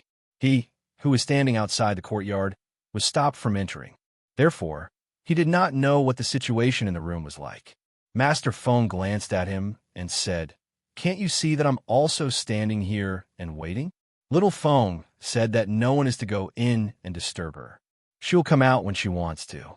Don't worry, nothing will happen. Although he said that, his eyes kept glancing at the courtyard from time to time. It would be a lie to say that he wasn't worried or anxious. It had been 3 days and 3 nights. That girl didn't go back to rest, except when Lung Shuang brought her food. How could she endure like this? After thinking for a while, he looked at Lung Shuang, who was standing guard in the courtyard, and said, Go and see if she wants to come out. However, Lung Shuang didn't move and said, Master ordered me to stand guard here. I can't disturb her unless she calls me. After a pause, she said, Old master, you should go back first. I'm here to guard this place. Nothing will happen. Ah, all right then. If anything happens, you must let us know. Old Master Feng said and turned to walk back. However, he saw that Feng Xiao was still standing there and said, Let's go. What are you standing there for? You're poor in your own home. What are you worried about? Feng Xiao looked at him speechlessly and thought to herself, He's obviously worried too, but he's still talking about me. However, she didn't continue to stand guard outside the courtyard and left with Master Feng. After watching the two leave, Lung Shuang withdrew her gaze and quietly stood guard, not allowing anyone to come close. After about 2 hours, she smelled a strong medicinal fragrance in the air. She couldn't help but be surprised and looked towards the pill room. Master, you succeeded? If it was a concoction of medicine, the smell would not be so rich and fragrant. Moreover, the smell of the medicine made people feel refreshed, as if all the exhaustion in their body had disappeared. They were really curious. What was the effect of the medicine that Master had refined?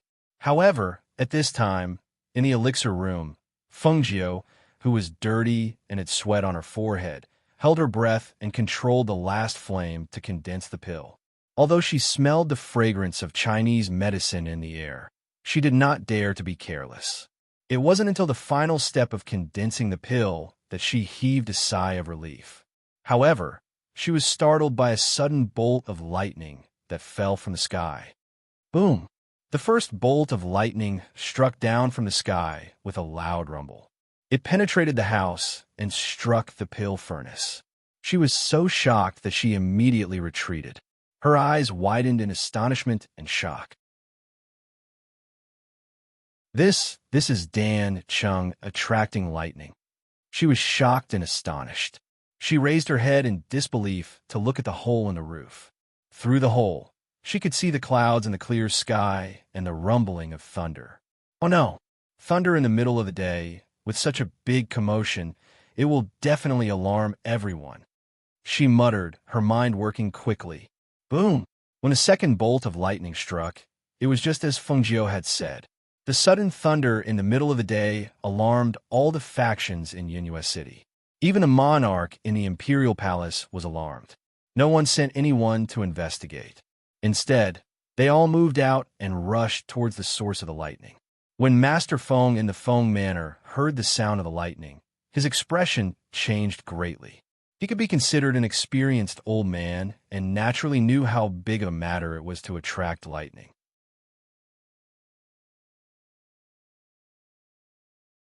Chapter 297. Feng Xiao, who had heard the commotion in the manor, naturally knew that something big had happened in the manor. Also, he figured that it had something to do with the things his daughter had been fiddling with over the past few days. Thus, when he heard the old man's loud shout, his powerful voice filled with Xian Qi was also heard. Feng Manor's guards, listen to my orders. Guard the Feng Manor. Don't let a single fly in. The hearts of the guards that had rushed out of the manor trembled.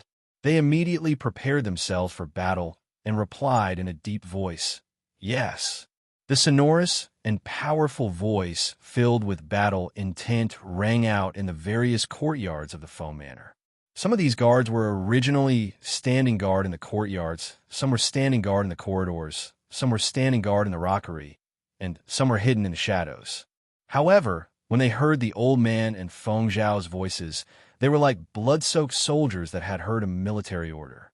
They quickly rushed to the walls of the Feng Manor's courtyards to prevent anyone from breaking in. The servants of the manor had been ordered by the housekeeper to stand guard in the courtyards. They looked at the dark clouds in the sky above the courtyard with shock and uncertainty, as well as the sudden clap of thunder. Their hearts were filled with shock. Thunder on a sunny day. They had actually seen such a strange thing. Also, it seemed to be related to their eldest young miss, Qiu, who had been lazily lying on the rockery and basking in the warm morning sun, could not help but sit up straight when he saw the sudden clap of thunder in the sky. His sharp and bloodthirsty eyes were filled with shock, and he immediately ran towards the courtyard. Attracting heavenly lightning in the middle of the day? What was that woman doing? Not only did Chiu run over, even old Bai, who had been trying to hide under the servant girl's skirt, raised his head slightly and glanced at the sky. He sniffed with his nose and also ran towards the courtyard. Boom! Following the third bolt of heavenly lightning, the dark clouds in the sky scattered. The Feng Manor seemed to have regained its calm in an instant, but everyone knew that a problem had arisen. That was because the people that had rushed over from all directions had arrived outside the Feng Manor's gates. They were either shocked, startled, surprised, or incredulous as they looked at the tightly shut gates of the Feng Manor. Thunder on a clear day, and 3 bolts of lightning at that. What exactly happened in the Feng Manor? Everyone wanted to know, but the Feng Manor was not a normal family. The Feng Manor's gates were tightly shut. Even if they were curious, they did not dare and could not enter without the master's permission. What do you think happened in the Feng Manor? Why would it attract heavenly lightning? Who knows? The Feng Manor's gates are tightly shut. Who dares to knock on the door at this time? I'm afraid people won't say anything even if I knock. But I'm really curious. What exactly happened? Look, isn't that the monarch? He actually came in person. One of the patriarchs exclaimed in a low voice, gesturing for everyone to look at the figure that was flying towards them. Another family head pondered and said, even the king personally came. It can be seen that this matter is not trivial. I think the Feng family's door will definitely open. That's right. It's just that we cannot enter the Feng Manor, but the king will definitely be able to enter. In the midst of everyone's whispers, the king, Murong Bo, stepped onto the roof of a restaurant, but he could only vaguely see the roof of the Feng Manor's courtyard. He could not see the situation inside, but he was certain that the 3 bolts of heavenly lightning had indeed been attracted by the Feng Manor.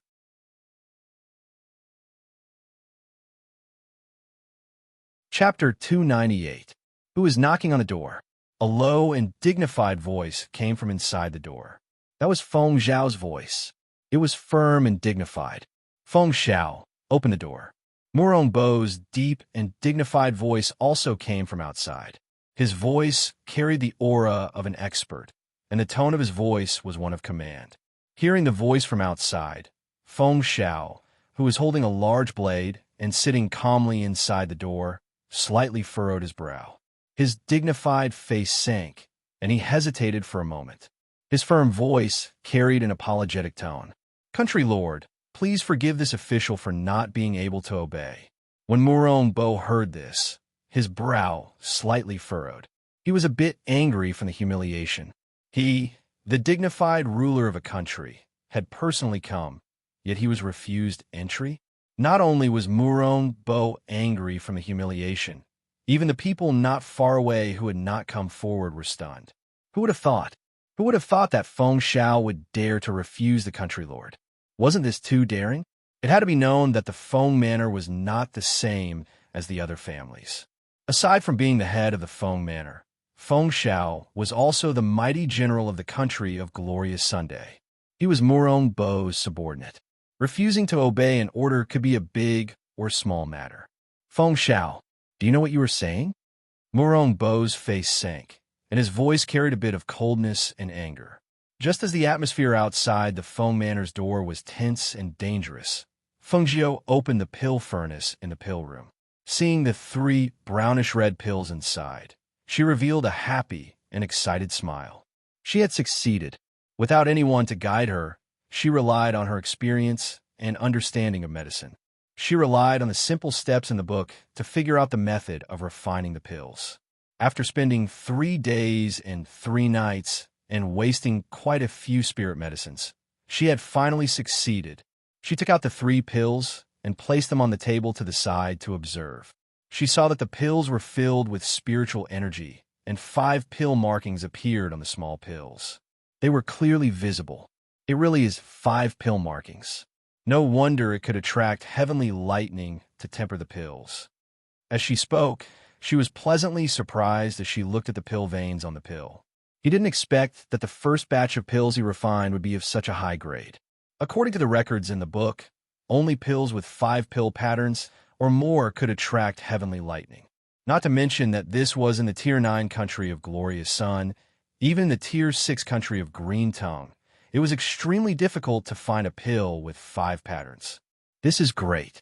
After wasting so many spiritual herbs, I finally won't suffer a loss. She chuckled and took out a bottle. She put the 3 pills into 3 separate bottles and put them into her space. Then, she put away the pill furnace and walked out of the pill room. The Feng family patriarch, who was standing guard outside the courtyard, saw her come out and immediately asked, "Feng girl, have you finished concocting that pill of yours? Those 3 bolts of lightning have alarmed everyone. Even the monarch has come running. Your father is guarding the gate, but I'm afraid he won't be able to hold on for long." Hearing this, Feng Jiu's eyes flashed. He walked toward the old man and said to Lung Shuang, "Clean up the place." "Yes." Lung Shuang complied, then walked towards the pill room. "Grandfather, it's fine. There's no need to worry. With our Feng Manor's reputation, no one dares to force their way in."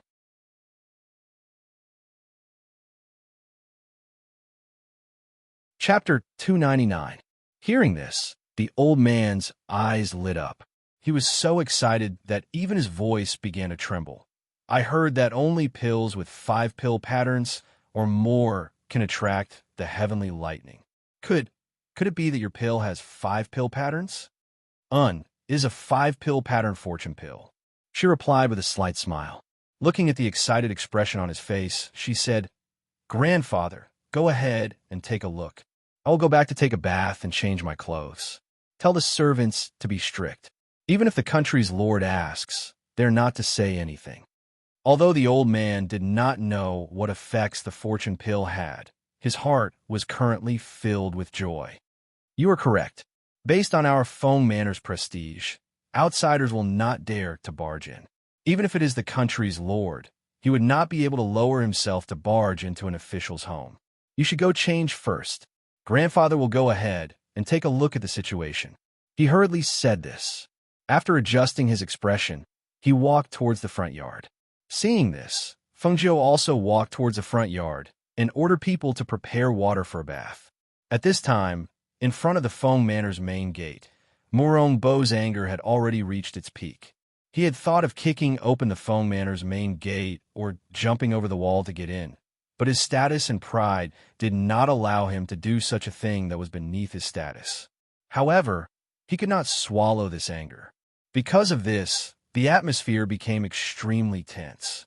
At this time, the front door that had been tightly shut opened with a creak. Old Master Feng came out with a smile and a bit of an apologetic expression. As for the stern-faced Feng Xiao, he followed behind him with his head lowered. It was as if he had been scolded. It's all this old man's fault. This old man had Feng Xiao guard the front door and not let anyone in. I really did not think that even the country's lord would be alarmed. I even refused to let the country's lord in. I truly was disrespectful." Old Master Feng repeatedly cupped his hands and apologized. As he spoke, he walked over to the country's lord. "Country's lord, please come in." Old Master Feng gestured for him to enter and stepped to the side to allow him to enter. Murong Bo glanced at Feng Xiao with a gloomy face. He flicked his sleeves and snorted heavily before walking in. Not far away, everyone had different expressions when they saw this scene. Someone rushed forward and called out to Old Master Feng, who was about to step in. "Old Master, please wait." The old man turned around and looked at the 2 middle-aged men behind him. Seeing that they were the 2 clan leaders of the big clans in Yunhua City, he smiled and asked, "What's the matter, clan leaders?" Hearing this, the 2 of them cursed inwardly. Isn't this asking the obvious? How could he not know what they were up to? Even though this was the case, there was not the slightest trace of a smile on his face as he said, "It's like this. We saw 3 bolts of heavenly lightning fall in the Feng Manor's courtyard. I wonder what attracted the heavenly lightning. Old Master, can you satisfy our curiosity?" Old Master Feng stopped and stroked his beard as he looked at the 2. His gaze swept past the people who had not come up but were waiting for an answer. He revealed a smile. One sentence was enough to make them choke. As the saying goes, curiosity kills the cat. The 2 of you are not young anymore. It's best if you don't be curious about things. Seeing old Master Feng turn and walk in, the two clan leaders' faces turned red. They silently stared at the slowly closing Feng Manor's front door for a long time.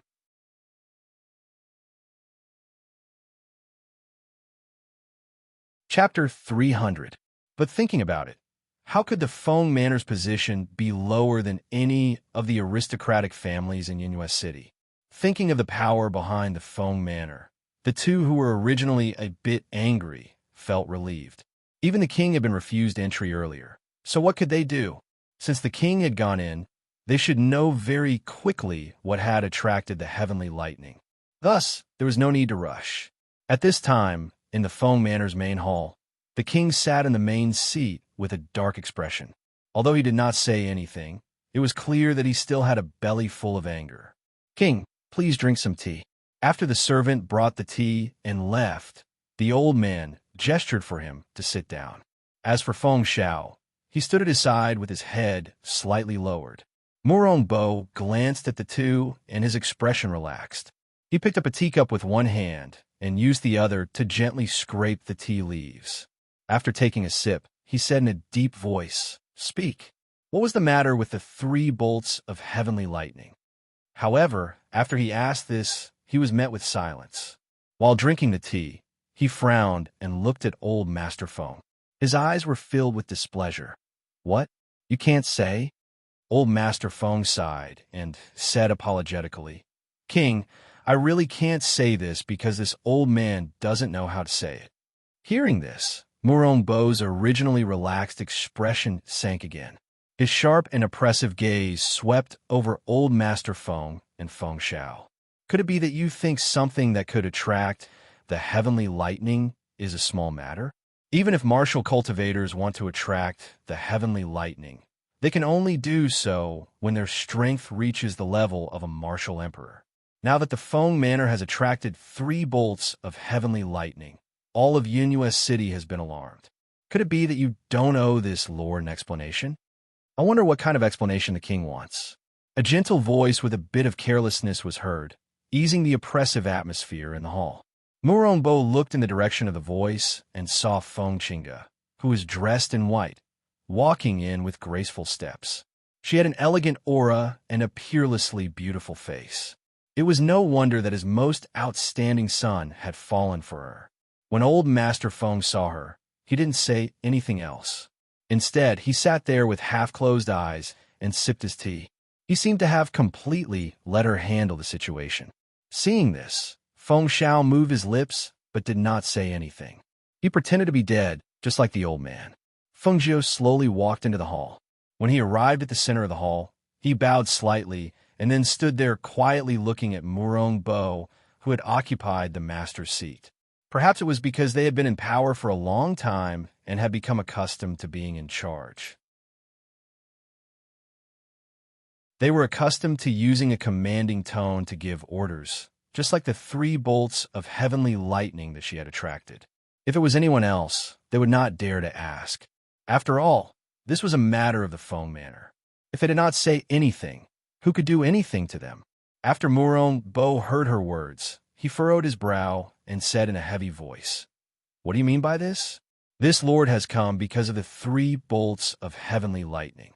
You just need to tell this lord the truth about the 3 bolts of heavenly lightning. What's with all this nonsense?"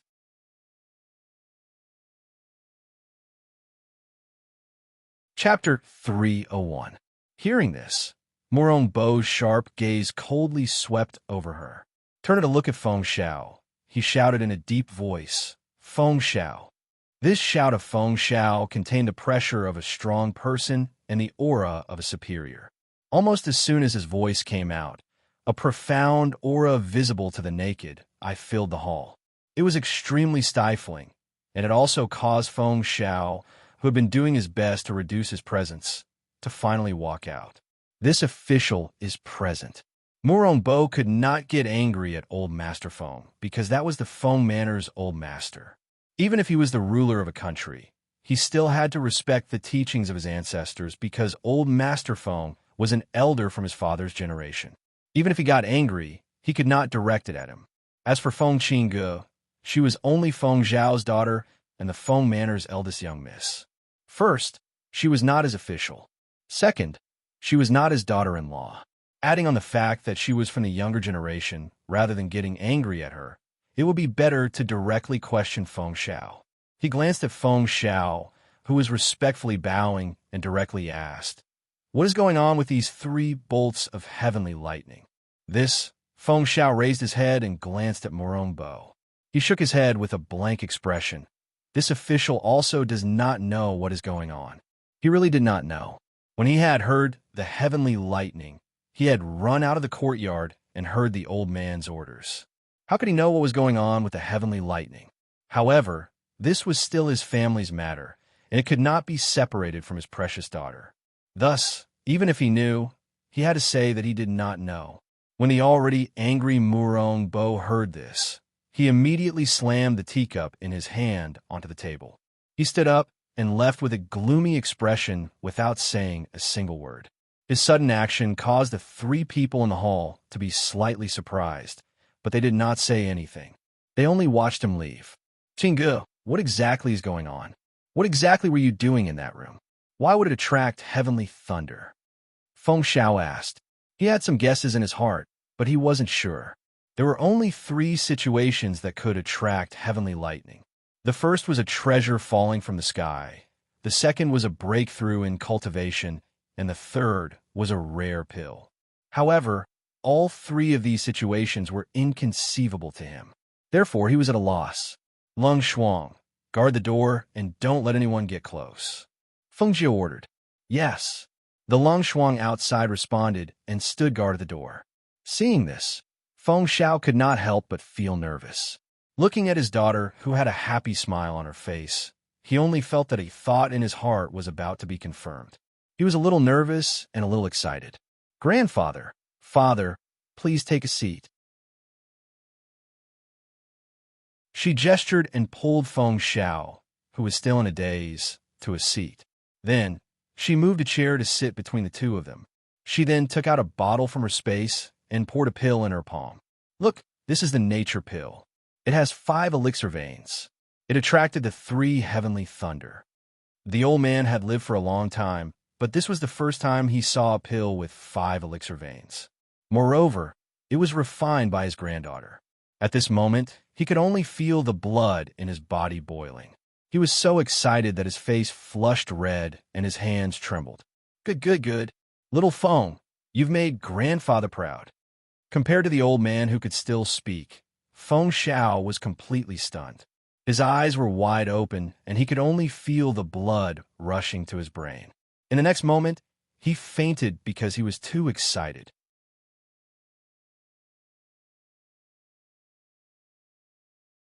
Chapter 302. Old Master Feng laughed and scolded. "What a good-for-nothing." Feng Jiu was stunned, and then he couldn't help but laugh. He shouted, "Lung Shuang, call 2 people in to help my father back to rest." Lung Shuang, who was outside, responded. She then called 2 guards in and helped Feng Xiao back to the courtyard. In the hall, Feng Jiu handed the bottle of fate pill to the old master. He smiled and said, "Grandpa, this fate pill is for you." "For me?" The old master was slightly stunned, and then he waved his hand. "How can this be? You haven't slept for 3 days and 3 nights because of this pill, and you must have destroyed a lot of herbs. You should keep this for yourself.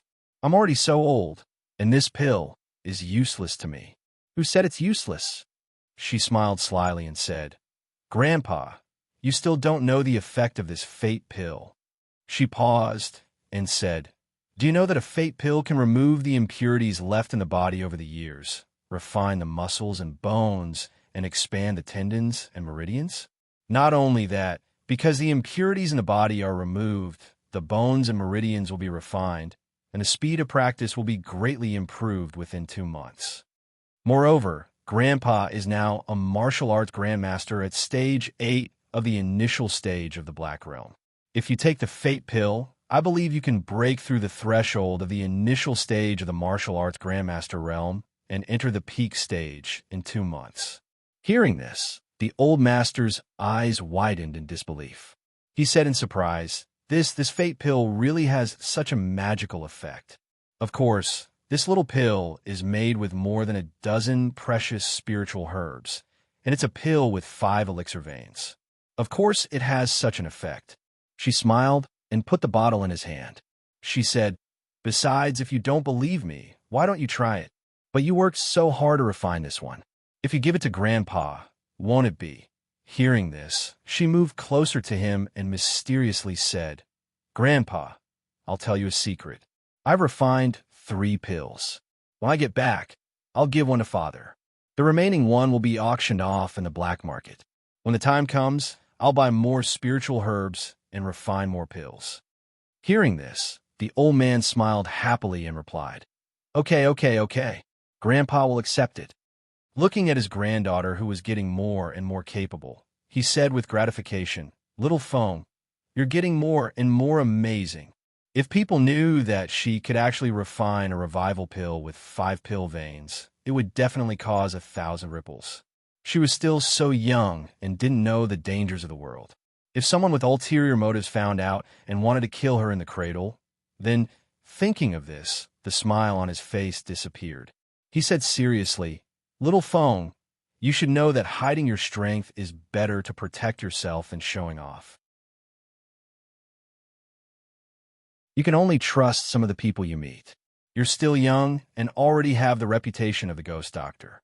If you take out this fate pill with 5 spiritual breaths, it's hard to guarantee that the power behind the black market won't have any evil intentions. Therefore, I suggest that you don't show this fate pill to the world. If you really want to show it, you can't do it in a small 9th-class country like Yauri. Otherwise, I'm afraid that once this pill appears, trouble will follow."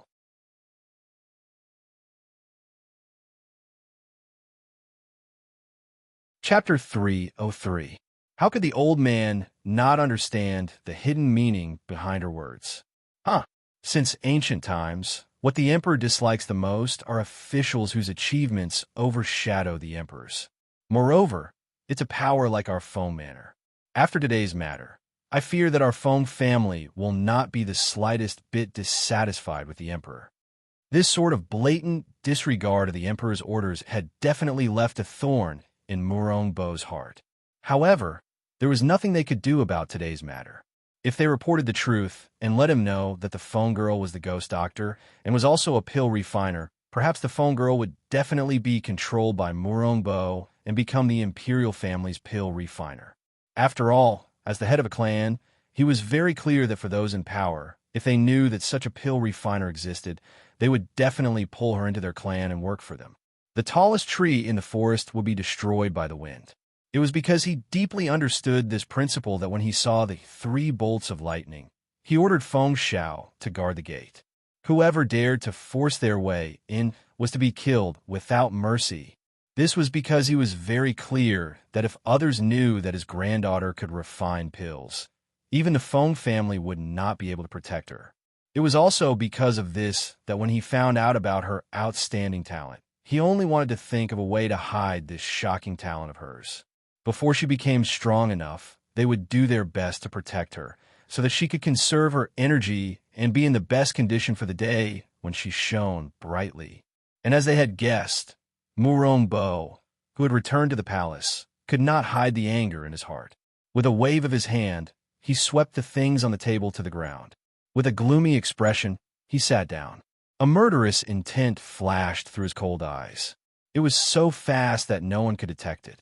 What exactly was the Feng manor hiding?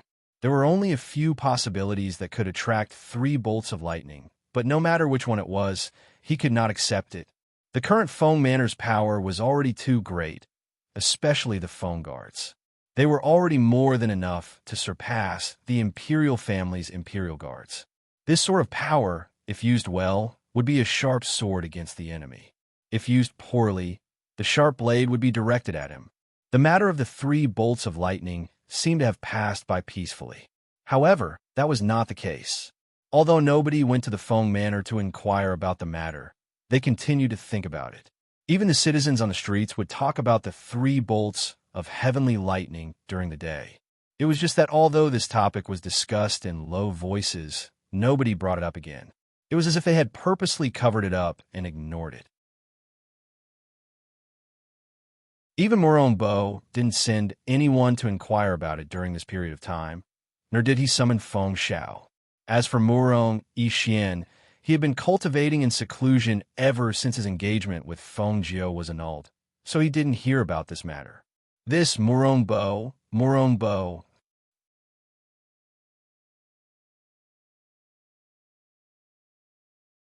Chapter 304.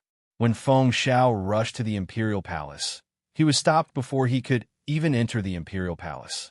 General Feng, the monarch has given orders. The imperial edict will be sent to the Feng Manor in a moment. General Feng, please return. 8 imperial guards blocked Feng Xiao's steps, not allowing him to enter the imperial palace. Bullshit! Anger attacked his heart, and he even cursed. His imposing tiger eyes angrily glared at the 8 imperial guards blocking his way. He shouted in a deep voice, "Get out of my way! I want to enter the imperial palace to see the monarch." The 8 people couldn't help but smile bitterly and say, "General Feng, please don't make things difficult for us. The monarch ordered us to wait here for General Feng because he doesn't want to see you. If you force your way in, I'm afraid that our heads will roll in the end." With their strength, it was impossible for them to stop Feng Xiao. However, the monarch had ordered them to guard this place and not let Feng Xiao enter because of this. If they let Feng Xiao in, they would have to pay with their lives. Damn it! Feng Xiao was furious, seeing that the imperial palace was right in front of him, but he couldn't enter. This kind of grievance made him want to curse. Just as he was about to turn around and return to the manor, he saw a figure walk out from inside. He immediately shouted, "Third Prince!" Murong Yixian was deep in thought when he suddenly heard Feng Xiao's voice. He raised his head and walked towards him with large strides. "Uncle Xiao, do you want to enter the imperial palace to see my lord father?" "I want to enter, but I can't." He glanced at the 8 people. Seeing this, the 8 people all lowered their heads. Murong Yixian glanced at the 8 generals and said to Feng Xiao, "Uncle Xiao, let's find a place to talk." "That's fine."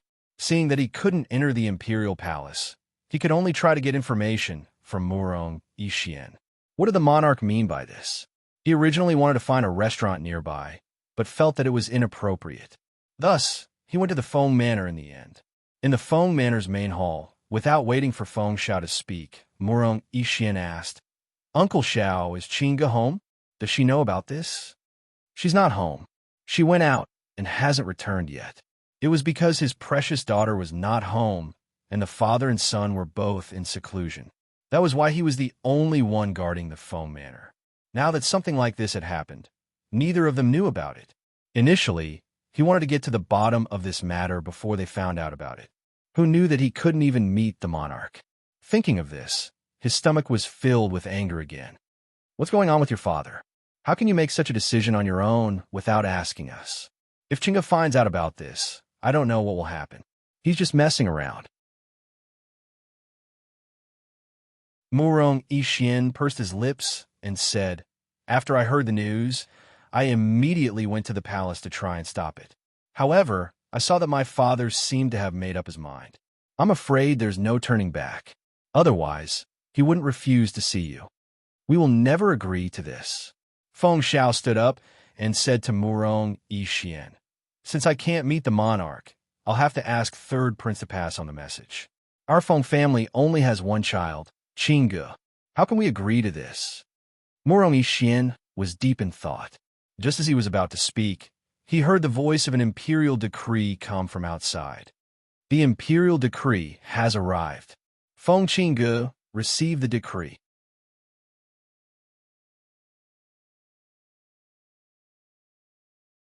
Chapter 305. Hearing this, the middle-aged prime minister chuckled. "General Feng, why are you so angry? You have to know that this is a good thing that many people can't even wait for. That Qingting kingdom is a 6th-tier kingdom. To be able to have a marriage relationship with him is a good fortune that some people can't cultivate for several lifetimes. Moreover, the one who sent people to propose marriage is His Highness the Crown Prince of Qingting Kingdom. That is the future king of Qingting Kingdom. Even if it is only to be his concubine, it is still a supreme honor. Bullsh**t. My Feng Zhao's beloved daughter is going to be someone's concubine? Or is it a supreme honor?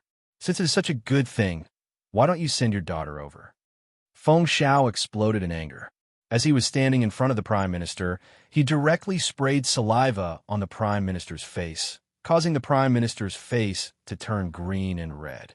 The Prime Minister wiped his face and wiped away the saliva that had splashed on his face.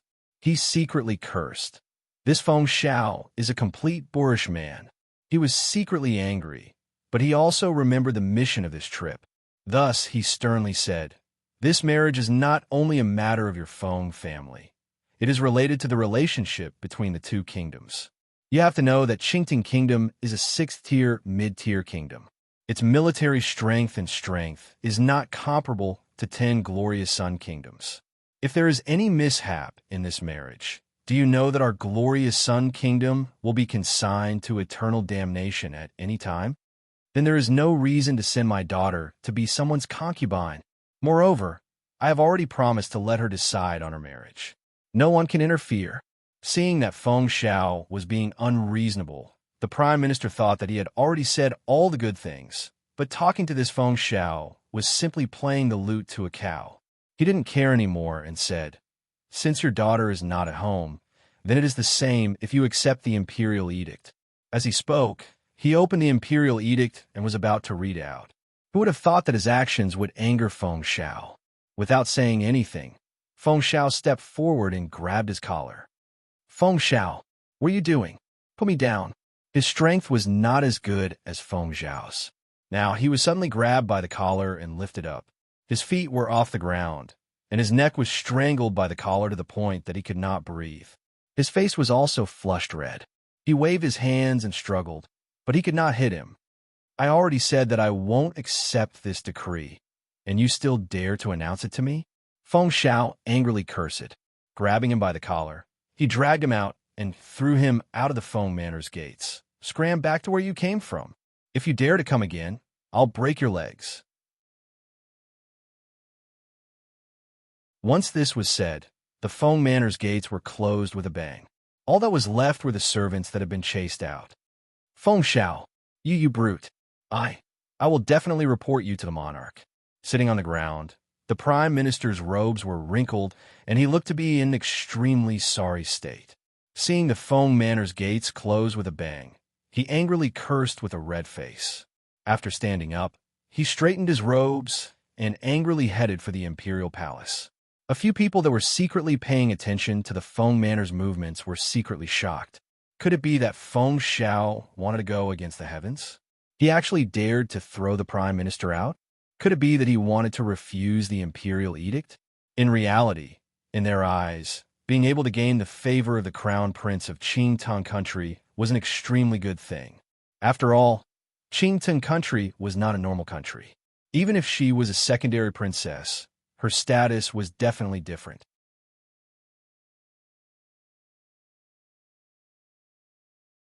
Chapter 306. From their point of view, aside from Feng Qingji's beauty, her strength was nothing to be proud of. How could a woman that even third Prince Murong Yixian be worthy of Qing Tang country's crown prince? In Feng Manor, Murong Yixian was also a bit stunned because he didn't think that not only did Feng Zhao not accept the edict, he even threw the Prime Minister out. This was a blatant slap to his father Emperor's face. With his father Emperor's temper, he would probably fly into a rage after finding out. "Oomph, what great glory! My Feng family doesn't need this glory." Feng Zhao angrily returned to the hall.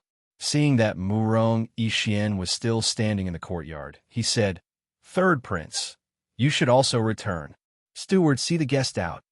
Perhaps it was because Murong Bo's actions made him angry, so he even felt that Murong Yixian was an eyesore. "Uncle Xiao, wait a moment."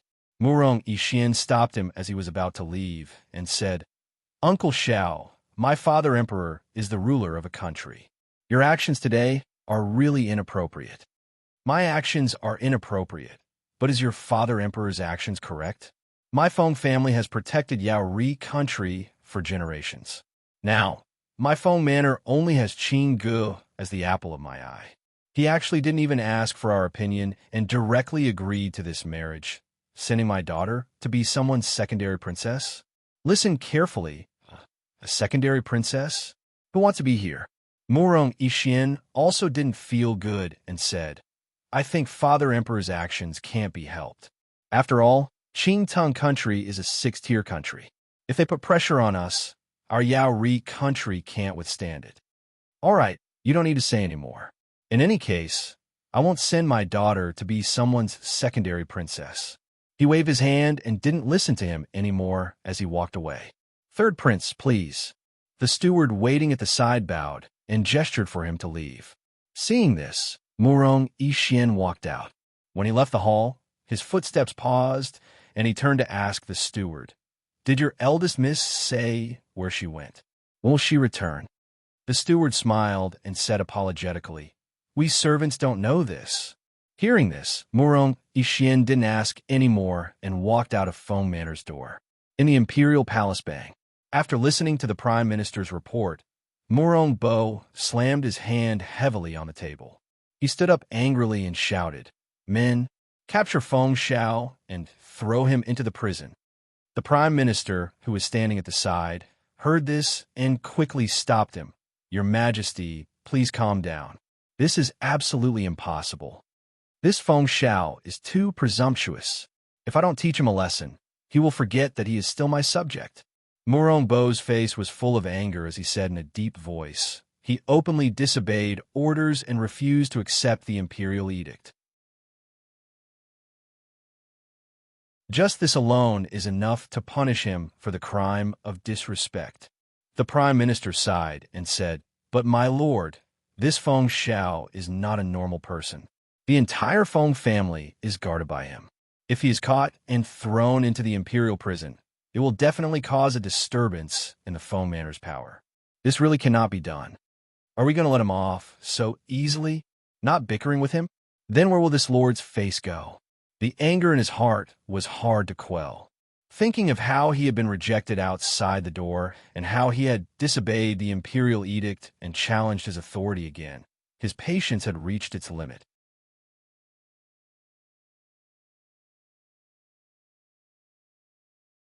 Chapter 307. Hearing this, Murong Bo began to laugh. Looking at the prime minister with praise, he said, It is fortunate that you were at this lord's side to remind me. Otherwise, this lord would have definitely made a wrong decision in a fit of anger. The prime minister cupped his hands and smiled, saying, To be able to share the country's worries is this official's honor. As for the other side, Feng Jiao, who was refining pills in the Peach Blossom Cove, had a month of practice. She was already familiar with the steps of refining pills and was able to control the flames and spiritual energy.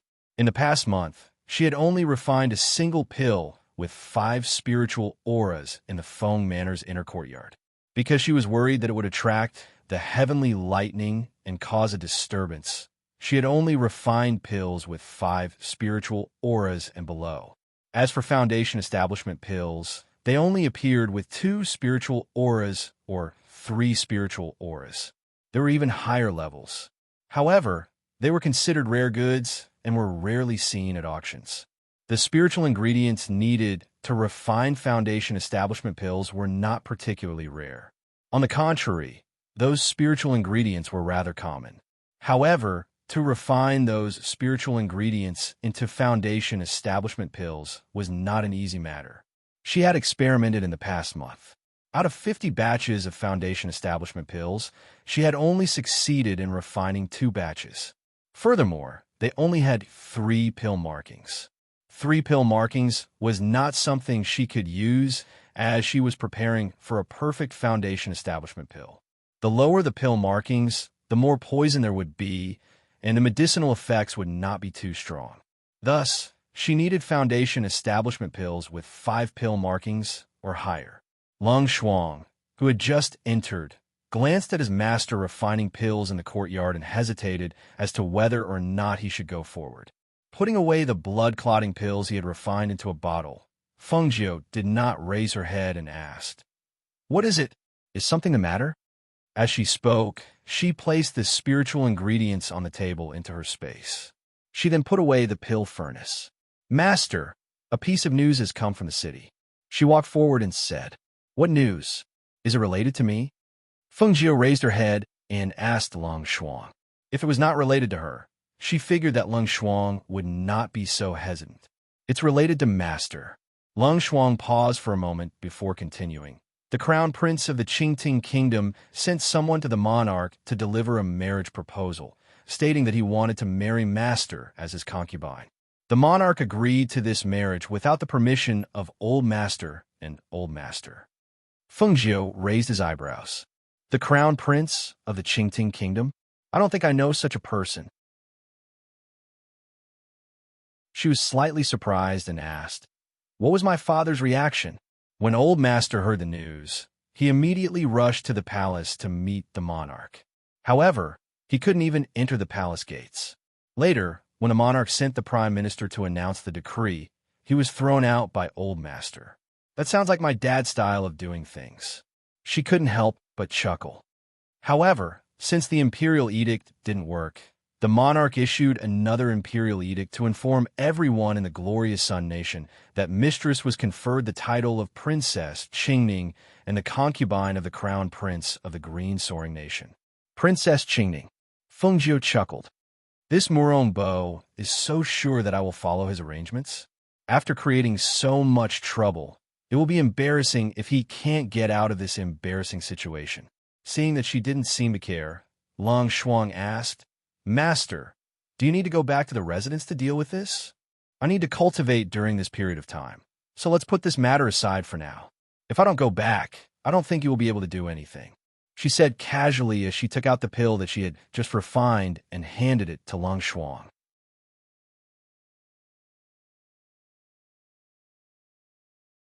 Chapter 308. In the next month, I'm going to practice in seclusion. You should pay more attention to the situation at home. Don't disturb me if there's nothing important, she told him and walked toward the courtyard. After Lung Shuang responded, he did not follow her. Instead, he tidied up the things in the elixir department and turned to leave. After returning to the courtyard, Feng Jiu took a bath and flashed into the space. Her qi cultivation was only at the martial master level. She planned to raise her cultivation to the peak of the Black Realm in half a month. In this space, there was rich spiritual power to help her practice.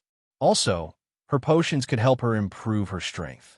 What's more, 3 days outside was equivalent to 1 day inside. This time difference was her advantage in practice. Therefore, she was confident that she could break through to the peak of the Black Realm in half a month and reach the Great Martial Mentor. Seeing that the sleeping little fire phoenix showed no signs of waking up, she found a place to sit down and began to practice with her legs crossed.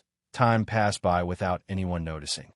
What caused people to be curious was that the Feng Manor had not made any movements recently.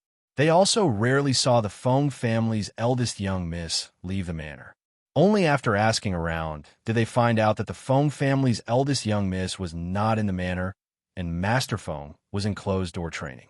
They thought that things would remain calm until Miss Feng returned. Old Master Feng came out of seclusion, or the crown prince of the Qingting kingdom came in person to break the peace.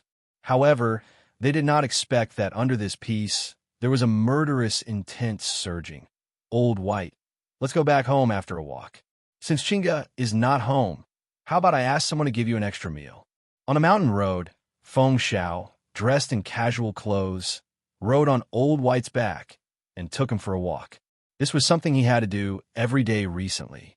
It was to help his daughter train Old White and reduce the fat on his body. Hiss! Hearing that there was an extra meal, Old White was very excited. His ponytail swung and even his rump shook, as if to tell him that this was a good idea and that he liked it. "Ha ha! Okay, don't move around so that I don't fall off." Feng Xiao laughed heartily as he wrapped his legs around White's abdomen. He patted his head and said, "Actually, you have become much stronger these days. But even so, you can't cheat. You have to know that perseverance is the most important thing." Puffed. White exhaled 2 puffs of air from his nostrils, then stomped his hooves and slowly walked forward. Suddenly, the trees on both sides of the mountain path swayed without any wind, and the lush leaves rustled. This made White who was originally walking forward, stop in his tracks. He looked around left and right, and with a hiss, he turned around and was about to walk back. Feng Xiao also noticed that something was not quite right. His originally relaxed face darkened at this moment. His sharp gaze swept around the surroundings as he said in a deep voice, "Which friend has come? Why don't you come out and meet us?" As soon as he spoke, the surroundings became still, and it was as if even the wind had become still. However, in the next moment, a sharp arrow shot out from the lush trees with a swish, and it shot towards Feng Xiao, who was riding on Senior White's back with a fierce and murderous aura. Feng Xiao narrowed his eyes and dodged the sharp arrow.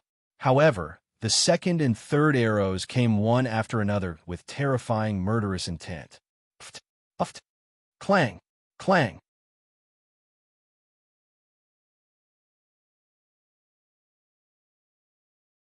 Chapter 309. Swoosh. The sharp arrow barely scratched his sleeve. It did not hurt his skin, but it tore his robe. The opponent's fierce killing intent made him not dare to be careless. He adjusted the Xian energy in his body, looked around, and entered a tense state to fight. After he swept away more than a dozen sharp arrows, 20 to 30 men in black rushed out. The leader was wearing a ghost mask, so people could not see his face clearly. However, the powerful aura on his body made Feng Xiao vigilant and suspicious. This kind of strength was extremely rare even in the entire country of Glorious Sunday. It was not something that could be easily asked to move. Then, who was this person? Why did you want to assassinate him? The leading black-clothed man's murderous gaze landed on Feng Xiao. He didn't say anything, but raised his hand and made a gesture. The surrounding black-clothed men rushed towards Feng Xiao in an instant. Long swords containing sharp, profound energy auras attacked Feng Xiao. Sharp swords shot out from all around, emitting sharp, killing intent. Streams of sword energy whistled through the air. Those men in black advanced and retreated in an orderly manner. Even when they attacked, and some defended. Obviously, they had received strict training. Clang! Feng Xiao waved the big saber in his hand, and a biting cold saber aura attacked with a whoosh, cutting the surrounding black-clothed men, forcing them to retreat a little. He rode on Lao Bai's back and did not want to fight. After opening a path, he shouted in a deep voice, "Lao Bai, let's go." He reined in the horse and was about to run away. However, when he was about to turn around, two masked, gray-robed, old men suddenly appeared in the air and struck out with their palms with the force of thunder. In an instant, the wind from the palms of the two men cut through the air with a powerful sound of airflow. The aura of Xian energy that was visible to the naked eye filled their palms. They were so fast and fierce that Feng Xiao did not have time to defend or dodge. He was knocked off Lao Bai's back. Bang, bang, puff. Feng Xiao only felt a splitting pain in his chest, as if his internal organs were being torn apart. The pain seeped into his bones, causing him to spit out a mouthful of blood uncontrollably. His entire body also fell to the ground with a bang. Fresh blood splattered all over Senior White's snow-white fur, like bloody flowers blooming in the snow, dazzling and terrifying. Feng Xiao, who had fallen to the ground, could not stop the momentum and rolled twice. Ignoring the severe pain in his body, he abruptly turned over and stood up. Unexpectedly, he spat out another mouthful of blood, and his whole body powerlessly fell to the ground. There were 20 to 30 black-clothed men around him. The leader of the group was strong, and the two gray-clothed old men who suddenly appeared were far stronger than him. They instantly analyzed the danger of his current situation. The disparity in strength between Feng Shuang and him was too great. There was no chance of victory. Seeing that the situation was very unfavorable for him, Feng Xiao did not hesitate to take out a signal flare and shoot it into the sky. He only hoped that reinforcements could come before he was killed. Otherwise, he was afraid that today would be the day he died. Bang! The signal flares that were as gorgeous as fireworks bloomed in the sky like flowers. A single signal flare caused 1,000 ripples. Kill him. Almost at the same time that the signal flare was shot, the leader wearing a ghost mask instantly shouted. However, when that voice was heard, Feng Xiao, who was on the ground, was shocked and looked up at him in disbelief.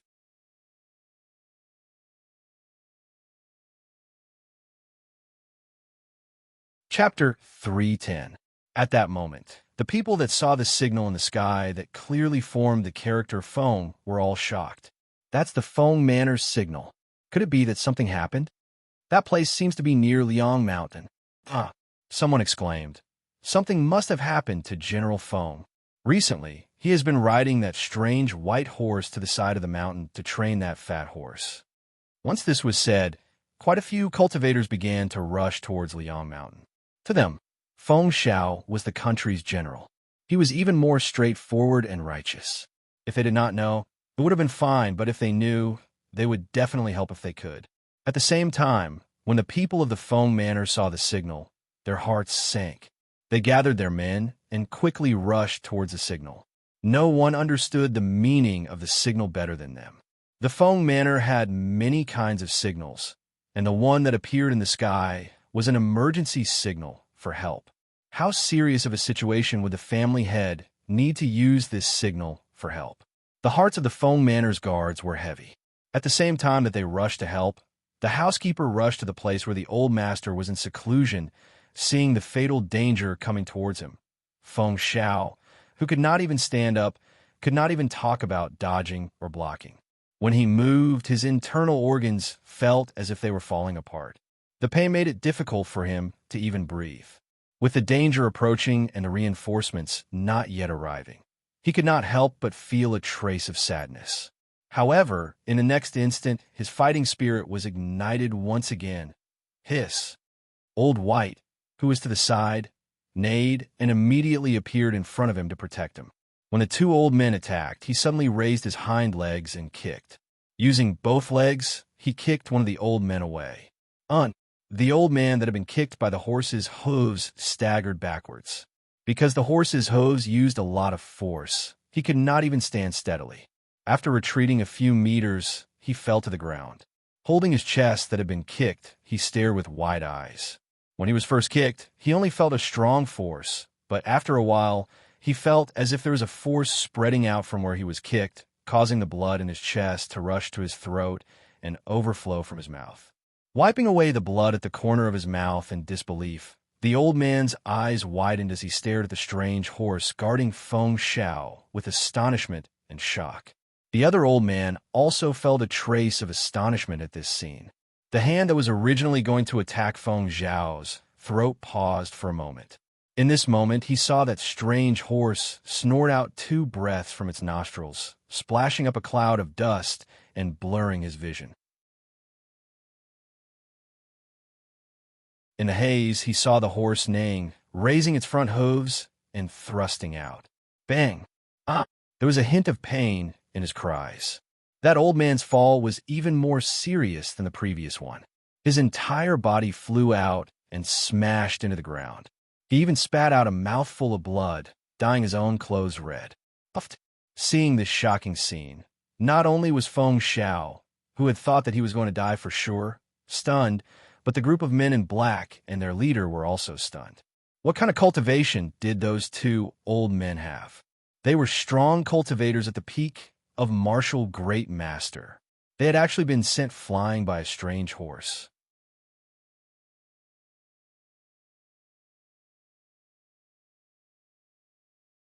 Chapter 311. His tiger eyes shot out raging flames as he looked towards the leader of the black-robed men and angrily said, "You want to kill me? It's not that easy." As soon as his voice fell, he waved the big saber in his hand, and a fierce saber aura with a strong murderous aura attacked the surrounding black-robed men. The saber aura whistled through the air and cut some of the black-robed men who couldn't dodge in time, and broke up their defensive formation. He could still stand up after being injured by a peak martial great master. When the leader of the masked men saw this scene, his eyes slightly widened. Thinking of the thing he drank earlier, Could it be medicine? Thinking of this, his heart shook. He didn't even have time to think about where the medicine came from. Instead, he immediately lowered his voice and sternly shouted, giving the order to kill. Kill him. Don't let him go back alive. Once his voice fell, the surrounding black-robed men quickly surrounded and attacked. Because of the surging profound energy on everyone's body, the sword aura and murderous aura intertwined, forming a low airflow in the air. Kill! Kill! Kill! Kill! Every shout contained an infinite amount of murderous aura. That sound shook the trees slightly, and the sound reverberated in the air. Waves of murderous aura shot towards Feng Xiao, who was surrounded in the middle. The swift and fierce airflow caused small holes to appear on his casual clothes, and traces of the smell of blood permeated the air. Ha ha! Feng Xiao took a big stride forward and stood perfectly straight. With one hand holding the large saber and the other clenched into a fist, he looked towards the sky and laughed out loud. The martial great master's aura from his laughter transformed into a visible airflow that rippled outwards like water. Those black-robed men held their heads and cried out miserably under the aura he released. Some of the sharp swords in their hands instantly fell to the ground. Some rolled on the ground in pain, and some couldn't bear the pressure and started bleeding from their eyes and noses. Ah! Their screams were deafening and pierced through the sky, shocking everyone. The ear-splitting and vigorous laughter suddenly stopped. His tiger eyes shot out a sharp ray of light, and his entire body emitted a strong and biting cold battle intent. The large saber in his hand, accompanied by the profound energy in his body, fiercely slashed towards the ground. His deep and vigorous voice was filled with anger as it fiercely roared out. I'll show you what kind of person I, Feng Xiao, am. I'll show you what it means to hold back 10,000 men alone. Whoosh! Bang! Bang bang! The saber that landed on the ground seemed to cut through the air, making a sharp sound of airflow.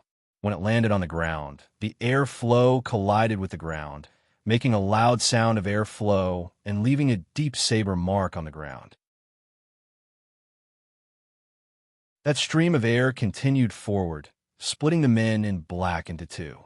In an instant, the thick smell of blood permeated the air. However, before everyone could react, he counterattacked with a large saber in his hand, and his entire body emitted an iron-blooded murderous aura. It was a bloodthirsty and ruthless aura that had been accumulated on the battlefield, and it was the shocking murderous aura of a true iron-blooded warrior. At this moment, Feng Xiao was so ferocious that it made one's heart tremble. He was like an Azura as he waved the large saber in his hand, reaping lives. When the large saber fell, it was accompanied by a fierce roar, followed by the shrill screams of the other party, ah.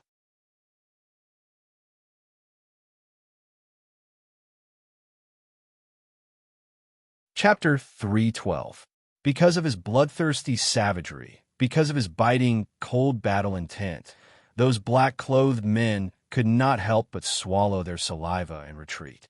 Their hearts were filled with fear and cowardice, and they did not even dare to accept the challenge. When the leader of the masked men saw the men in black retreating in fear, he shouted angrily, "Those who retreat will be killed without mercy." As soon as he said this, even though they were terrified, they had no choice but to fight. Everyone clenched the sharp swords in their hands and shouted loudly to boost their courage. Clang! Whoosh! Whoosh, whoosh, whoosh! Ah!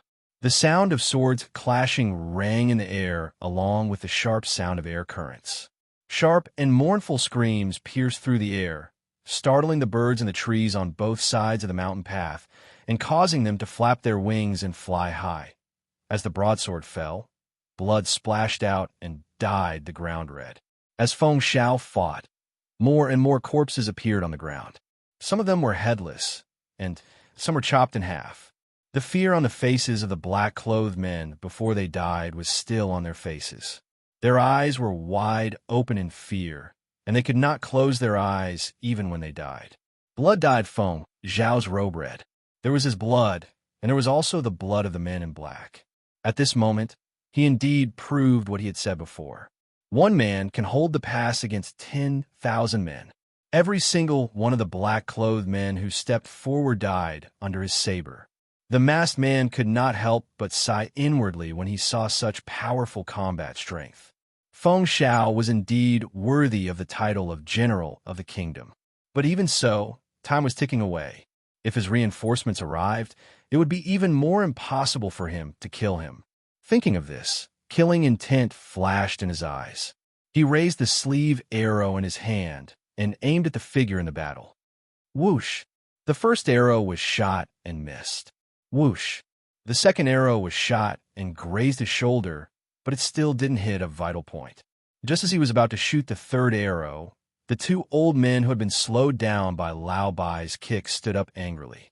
They stared at the white horse that was helping Feng Xiao fight and wanted nothing more than to go forward and kill it.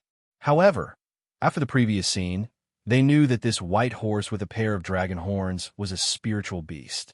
Moreover, it was a rare spiritual beast. Therefore, they didn't want to kill it. Instead, they wanted to tame this spiritual beast after killing Feng Xiao. Stand down.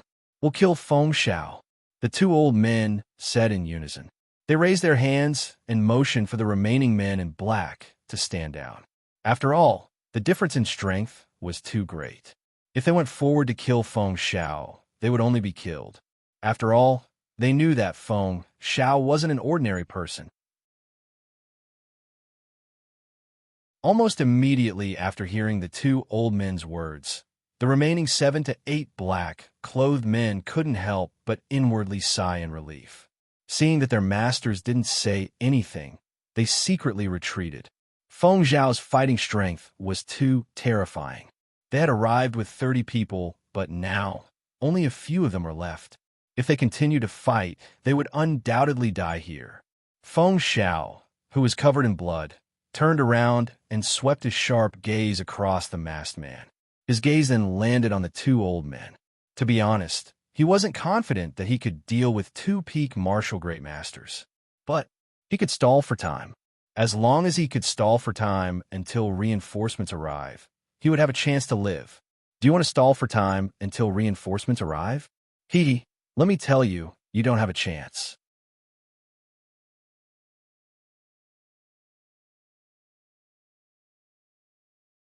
Chapter 3:13. As soon as the pressure of a peak martial great master was released, Feng Xiao, who had already suffered internal injuries, felt the blood in his heart surge towards his throat. He only felt a slight saltiness in his mouth as the taste of blood spread in his mouth, but he forcefully suppressed it. At this moment, the two old men's palms were filled with profound energy as they charged towards him. The speed of a peak martial great master had been raised to the highest point. It was so fast that he could not even see how they had attacked before he was sent flying. Bang! Bang! 2 heavy blows landed on his chest. One of them had used a fist to strike him while the other had used a palm to strike him. Both attacks contained a powerful, profound energy aura that was fatal and ruthless. Feng Xiao let out a muffled groan as blood spurted from his mouth. As he was sent flying, he felt an unbearable pain in his chest. While he was in a daze, the two old men's figures charged towards him once again. He only felt the wind from their palms striking towards the top of his head. Hiss! Lao Bai hissed angrily. When he saw one of the old men's palms striking towards Feng Xiao's head, he charged forward and fiercely collided with the old man, sending him flying. Damn it! The old man's palm was not able to land in time, and his entire body was sent flying. The horse's strength was so strong that even a martial great master could not withstand Lao Bai's full-force charge. His entire body rolled miserably on the ground and fell flat on his back. Bastard! When the other old man saw that the horse had ruined his plans again, he cursed angrily. He kicked a long sword from the ground and held it in his hand. He injected profound energy into it and slashed it towards Lao Bai. Originally, he did not intend to kill it, but it had ruined their plans again and again, so he could not let it live. Lao Bai exhaled 2 breaths from his nostrils, as if he was mocking the old man for overestimating himself. He turned around and swung his tail at the old man. With a puff, a yellowish-brown smoke was released from its buttocks. The yellowish-brown smoke was like a poisonous fog and was extremely smelly. However, just like that, it sprayed onto the old man's face without any warning. It also swung its ponytail and slapped him, causing him to choke and faint. When they saw this scene, the remaining men in black and the masked man in the lead all took a step back in shock, avoiding the yellowish-brown smell that permeated the air. It was also at this moment that the masked man in the lead saw Lao Bai cry out and lie down on the ground. He carried the heavily injured and dying Feng Xiao on his back and ran back. Seeing this, he reacted instantly. He raised his hand and aimed a sleeve arrow at Feng Xiao's back. With a flash of murderous intent in his eyes, the sleeve arrow shot out fiercely without hesitation. Swish! Feng Xiao, who was already on the verge of death, cried out in pain. A short sleeve arrow was stuck in his back, and his blood turned from red to black.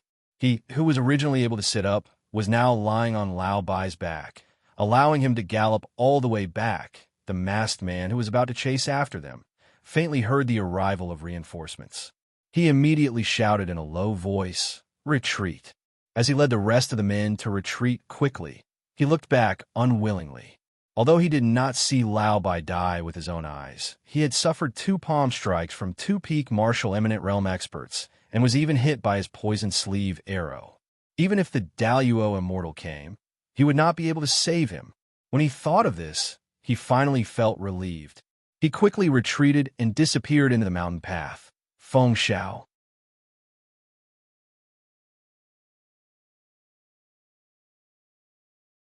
Chapter 314. Hiss! Lao Bai excitedly hissed when he saw the old man appear. No one knew how afraid he was that Feng Xiao would die like this. If he really died like this, wouldn't his master die of grief? In the blink of an eye, the old man came to Lao Bai's side. He looked at his son, who had lost consciousness, with a poisoned sleeve arrow in his back and black blood oozing out. His heart trembled slightly. He carried him from Lao Bai's back, took out an antidote with trembling hands, and forced it into his son's mouth. "Leave a team to search. The rest of you, follow me back to the manor." After saying this, he carried Feng Xiao and quickly rushed back to the Feng Manor. At the same time, Feng Jiao, who was cultivating in the origin space, suddenly felt uneasy. A feeling of panic took over her heart. Her heart thumped violently, as if something bad had happened, making her unable to calm down and cultivate. Thus, she lightly exhaled and flashed out of the origin space. Just as she opened the door, she saw Lung Shuang's expression change as he hurriedly ran in. "Master, something happened at home." Hearing this, Feng Jiao's heart sank. She said, "I'll go back first. You follow me." With that, she had already rushed out. When everyone in Yingyue City saw the old Master Feng carrying an unconscious Feng Xiao with an arrow in his back, the entire Yingyue City was in an uproar. It can't be. It really is Feng Xiao. Who is so daring to assassinate him? He's a martial ancestor. Hiss! It looks like his injuries are not light. There's an arrow in his back. The situation doesn't look good. Everyone discussed in low voices. They didn't expect someone to be able to injure Feng Xiao to this extent. Furthermore, it was in Yingyue City. It could be said that when they saw the scene of Feng Xiao being injured, some of the family heads began to speculate. When old Master Feng carried Feng Xiao back to the manor, the entire Feng manor was in a state of worry and unease. The doctors in the manor were immediately brought to Feng Xiao's courtyard for an examination. Feng Xiao's courtyard was surrounded by a circle of guards, and they were all on high alert. Old Master, I'm afraid the patriarch is after the doctor in the manor took the pulse, he was shocked. His face was pale as he knelt down.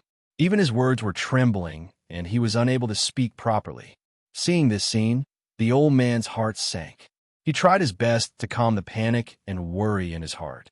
His old voice was slightly deep as he said, "If you have something to say, say it. How is he doing?" Not only is the patriarch poisoned, but his internal injuries are also very serious. His sternum has been shattered, and there is blood on his chest. I'm afraid he's doomed. After saying this, the doctor lowered his head, not daring to look at the old man's expression. He said in a low voice, "Also, the arrow in the patriarch's back cannot be pulled out.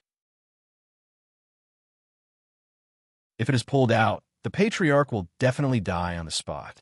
Hearing this, the old man felt like the world was spinning. His entire body swayed. Luckily, Lung Hua supported him, so he did not fall down. "Grandfather, how is foster father?" Guan Shilin's deep and hurried voice came from outside. Following that voice, the door was pushed open, and he quickly walked in from outside. "You can leave first."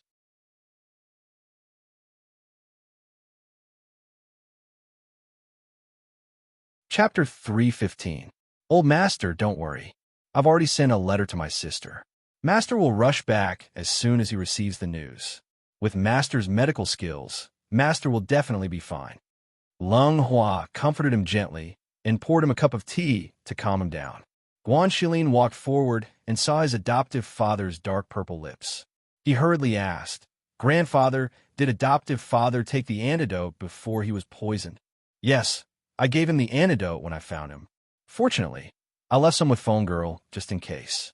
Otherwise, I'm afraid he wouldn't have been able to hold on until he came back." The old man only calmed down after hearing Lung Hua's words. However, he was still worried. After all, Feng Xiao was so badly injured and poisoned. The poison seemed to be very strong. He gave him the antidote, but it still couldn't cure the poison. He could only suppress it. He could only wait for Phone Girl to come back and see if there was any other way. Guan Shilin pondered and said, with adoptive father's cultivation, he could still be injured like this. The other party must be very strong. In Yun City, who could have such cultivation and become enemies with adoptive father? Old Master Feng shook his head. I brought him back at that time and didn't check the scene. However, I left a team of phone guards to search. I hope they can find some clues. Old Master, the third prince requests an audience. The voice of a phone guard came from outside. Hearing this, the old man said to Guan Shilin, "Go out and take a look. Block them. I don't want to see anyone now." "Yes." Guan Shilin responded and told Lung Hua to take care of the old man. Then he stepped out and closed the door at the same time. Outside, Murong Yishuan, who was blocked outside the courtyard, saw Guan Shilin come out of the room. His eyes flashed slightly. He didn't expect Guan Shilin to have such a close relationship with the Feng family.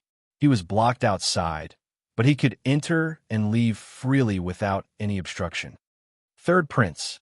Guan Shilin cupped his hands and bowed. He looked at the third prince and said, "Something has happened in the mansion. Everyone is very worried and busy right now.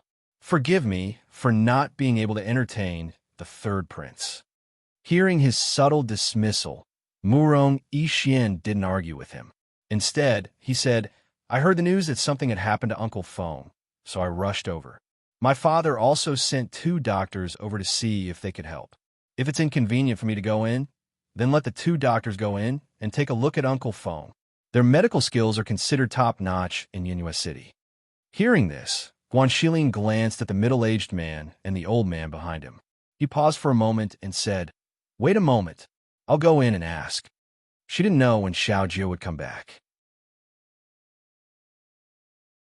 If her grandfather didn't have any objections, she could let these 2 doctors take a look at her adoptive father's condition. Murong Yixin nodded and watched him return to that room. Not long after, he walked out.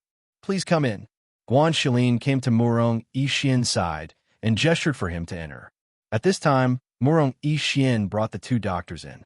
When he entered the room, he saw the old man sitting by the bed, tired and worried. Feng Xiao was lying on his side on the bed, facing the outside. His face was dark purple, and his lips were also purplish-black. The situation didn't look good. Seeing this, his heart sank.